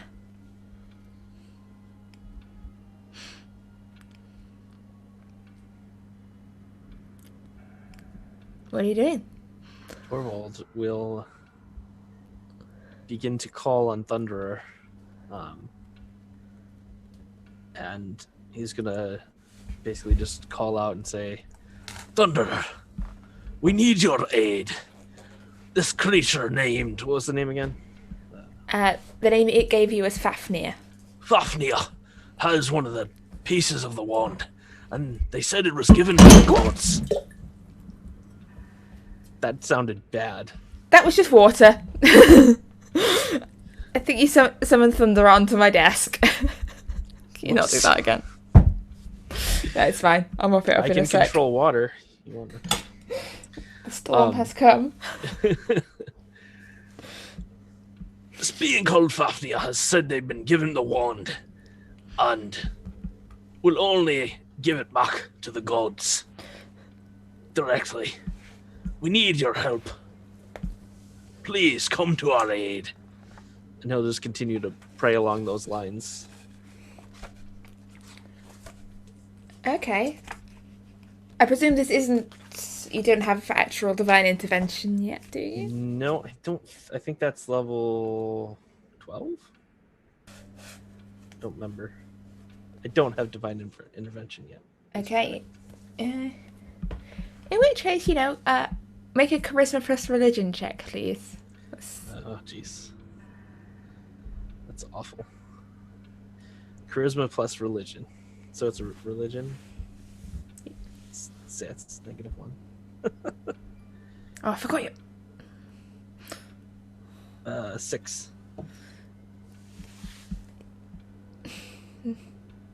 Well, You don't hear any response. While Yes. he's doing that, A gust of wind blows into your face, carrying with it some snowflakes. It's not really helpful, Thunderer. And you Well, hear the sea off in the distance.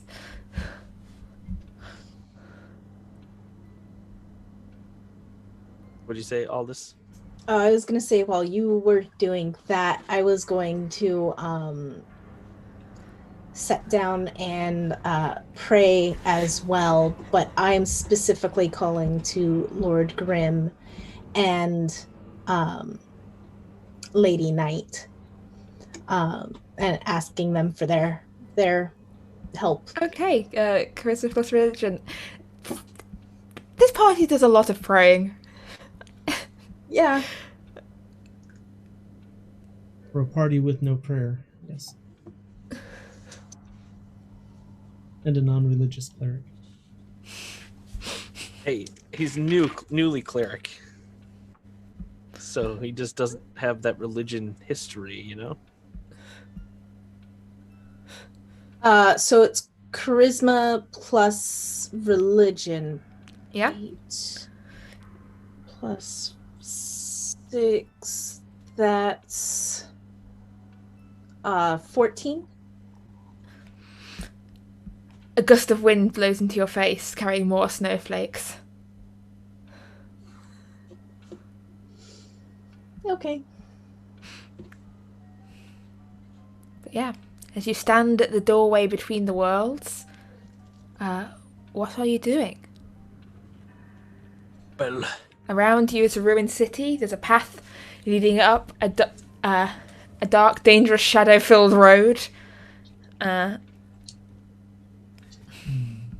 Or a portal, a gateway leading somewhere else. What would you like to do? well, we can either fight the Shadow Dragon right now to get the shard, or try to come back when we're stronger, but I'm not sure how to get back here. I really think convening with the gods will be our best bet. Well, I'd try that. We didn't close the portal, so it may still be there, the one that got us here in the first place. I really, and if the gods decide to come to our aid in the future, I'm sure they have a way of getting us here, or getting the crystal and bringing it to us. Maybe we just need to prove our worth a little bit more by getting more of the pieces first. We have a flying ship, all things prevailing, so shouldn't be too hard to get back if we need to. Well, is it decided then?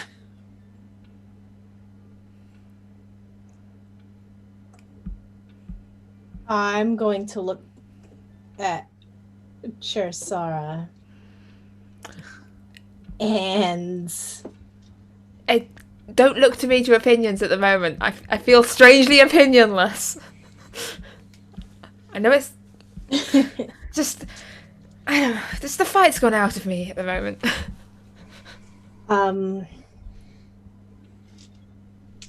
Nice try, though. You can't make me make the decision of what you're doing.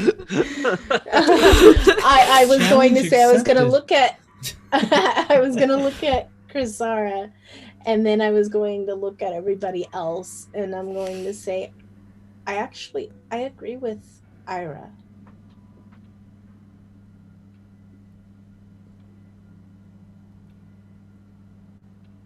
All right then.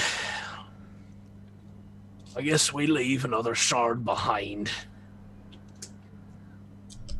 I don't like to lose, though. But I'm not sure we can take a dragon that beat the dragon we already beat. It's not a loss. It's just, you know, we're staving off until we can win. Well, should we take this portal then? Is this well? Fafnir did say there were other portals among the ruins. We will want the one that's closest to where we need to be. Can we tell where this is? You know from you've heard the sea, you've seen the shadows of buildings, you've seen that it's currently snowing, although given that it's the middle of winter, that possibly doesn't narrow it down hugely. From that, you can assume it is a city or town somewhere near the sea. Wow. Would you like me to put the map up? Sure. It's By the way, snowing. we're a and long way it's- from the boat.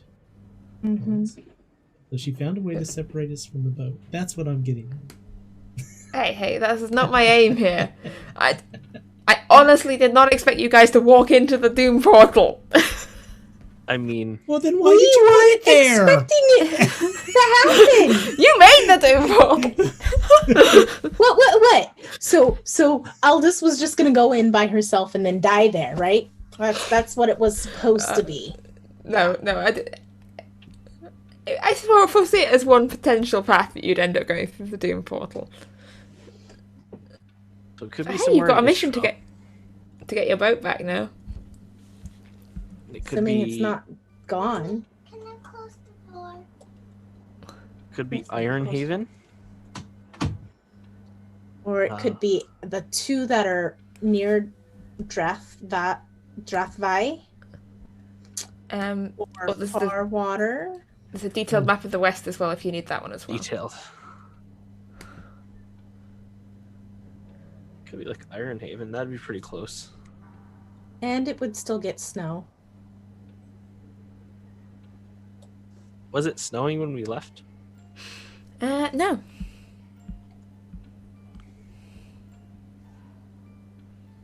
Hmm.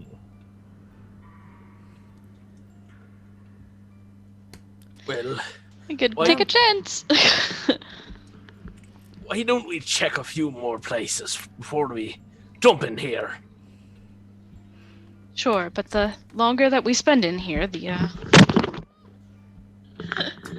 more dangerous it'll be. Okay. So is that the plan? You're turning away from the portal and heading down into the ruins to look for another doorway. Sure. Just a short little journey to see if we see anything else. Seems to be. Well, out of character, I'm going to tell you that this It's not like as in just a nip round the corner and see where the nearest portal. This is a vast ruin of a city that stretches out in all directions. Oh, okay. So the choice here is essentially step through the portal, or we leave up here and pick up next week as you hunting through these ruins looking for another way out. I rolled the dice and I have a decision, but it just depends on if the party wants me to go with it or not. I will give them a yes or no, and then I will do what the dice said. Yes. I knew you'd say yes. You've made bad decisions. I'm all about the bad decisions, don't you know? Let's go with the dice. Sure. We'll do dice. Adair is going to swoop and fly through the portal. Yep, Okay. Let's go. Yep. How okay. tall is the portal? Like 30 feet high. It stretches up. It's like a tall... Oh, so we can Rip. walk through it. Oh, yeah. Yeah, but I'm airborne, so it just seemed more dramatic. Ah, Yeah, Turn so it's sideways there. and Through the portal. Well, I guess our decision's made. All and right. Torvald will step through the portal as well. I'll push the non-responsive Chrysara through the portal and follow I was going. I can work out. You don't have any creatures with you, do you? Look, Yeah, any can I just bring souvenirs one of this them with time? me? They're really like. This one's is really my new nice. I'm going to son. adopt it. Sounds like Chrysara. Fiven and I are gonna raise it. Our very own. Yes. Just. Yeah. So, one by one, as you step through the portal and you leave the grey lands of death behind, and you find yourself standing on a snowy street in an unfamiliar town. And we will pick up from that point next week. Sounds good. So, well, not next week actually. Week after next, we're taking. It's our week off next week. We'll be back in 2 weeks. May even have a guest. Just one reason why I needed to work out which plane of reality we were in before we ended the session. Makes sense. But yes, you have survived a traversal through one of the least friendly planes of existence, and rolled actually quite luckily on my random table of horror. That's good. Luckily, it wasn't arranged from in any kind of sane order as to what was good and what was bad in the ones. So we found 2 other wand pieces, but we have not taken them because they are No. guarded by powerful beings. No, but you know where they are. Yes. Yes, we do. And, I mean, come on. You can take a dragon, you can take an archfey, you can definitely take a different dragon and a different archfey, right? no problem. Sure. You got Sure. this. Yeah. Alright, well, we'll see everyone in a couple of weeks' time. Until then, there's lots of other exciting things on the channel. If you're not already, hop on over to the Discord. There's announcements and things over there. Follow McStabbers and various people on Twitter, where lots of announcements happen if you're interested in announcements, and also random other things. And our YouTube has past episodes on, and will soon be up to date once I get around to finishing off the last few that have now been uploaded. They just haven't been sorted yet. And if you give us a subscription on YouTube, it gets us one step closer to having a URL that fits on one line. It's just a dream. We promise it won't be over 50 characters like it is now. You that was I said it was going to be like youtube.com/channel/ that thing where there's some people on a boat, only they don't have a boat anymore. And then we went into a hole, and then Yeah, let's let Ira. let's let Ira name the Let's let Ira YouTube. name the YouTube channel. Yeah. But yes, thank you very much, my players, for letting me put them through greyness. Always. Yay, fun. Gray. Let's see. On Tuesday we have Haunted Chronicles, where Estrid took out an Elder Kindred. So they're now one step closer to facing a truly ancient Diluvian hell beast creature from beyond the portal Lovecraftian horror thing. And they're all beat up pretty bad too, so it'll be great. Oh yeah, Wednesday, we're gonna die. I mean, oh no. On Wednesday we have Wraith. And then on Friday... They're already dead. Yeah, they're already they're dead. already dead. On Friday, we have a 10 Candles with our wonderful Moira in it. Yes. Yes, So I'm excited. looking forward to that. So It's going to be very good. That's it. That's all the announcements I have. Okay. Oh, So wait. yes, Is Savannah by Night tomorrow? Yes. Yes, The Savannah by last Night Savannah tomorrow. by Night is tomorrow. The so grand be sure to tune in finale. and see the conclusion of Savannah by Yes. Night. And definitely check out Wraith if you want more dead people. You want to see yeah. what the grey really looks like. Yes, this is unicorns and sparkles compared to them. This is more of a light grey. Yeah. That's more of a dark. Well, Anyway. it's not a great tinker. Oh. And on that note, It's one of the 50 Shades. and on that note, goodbye. Good night. Auf Good night. Wiedersehen.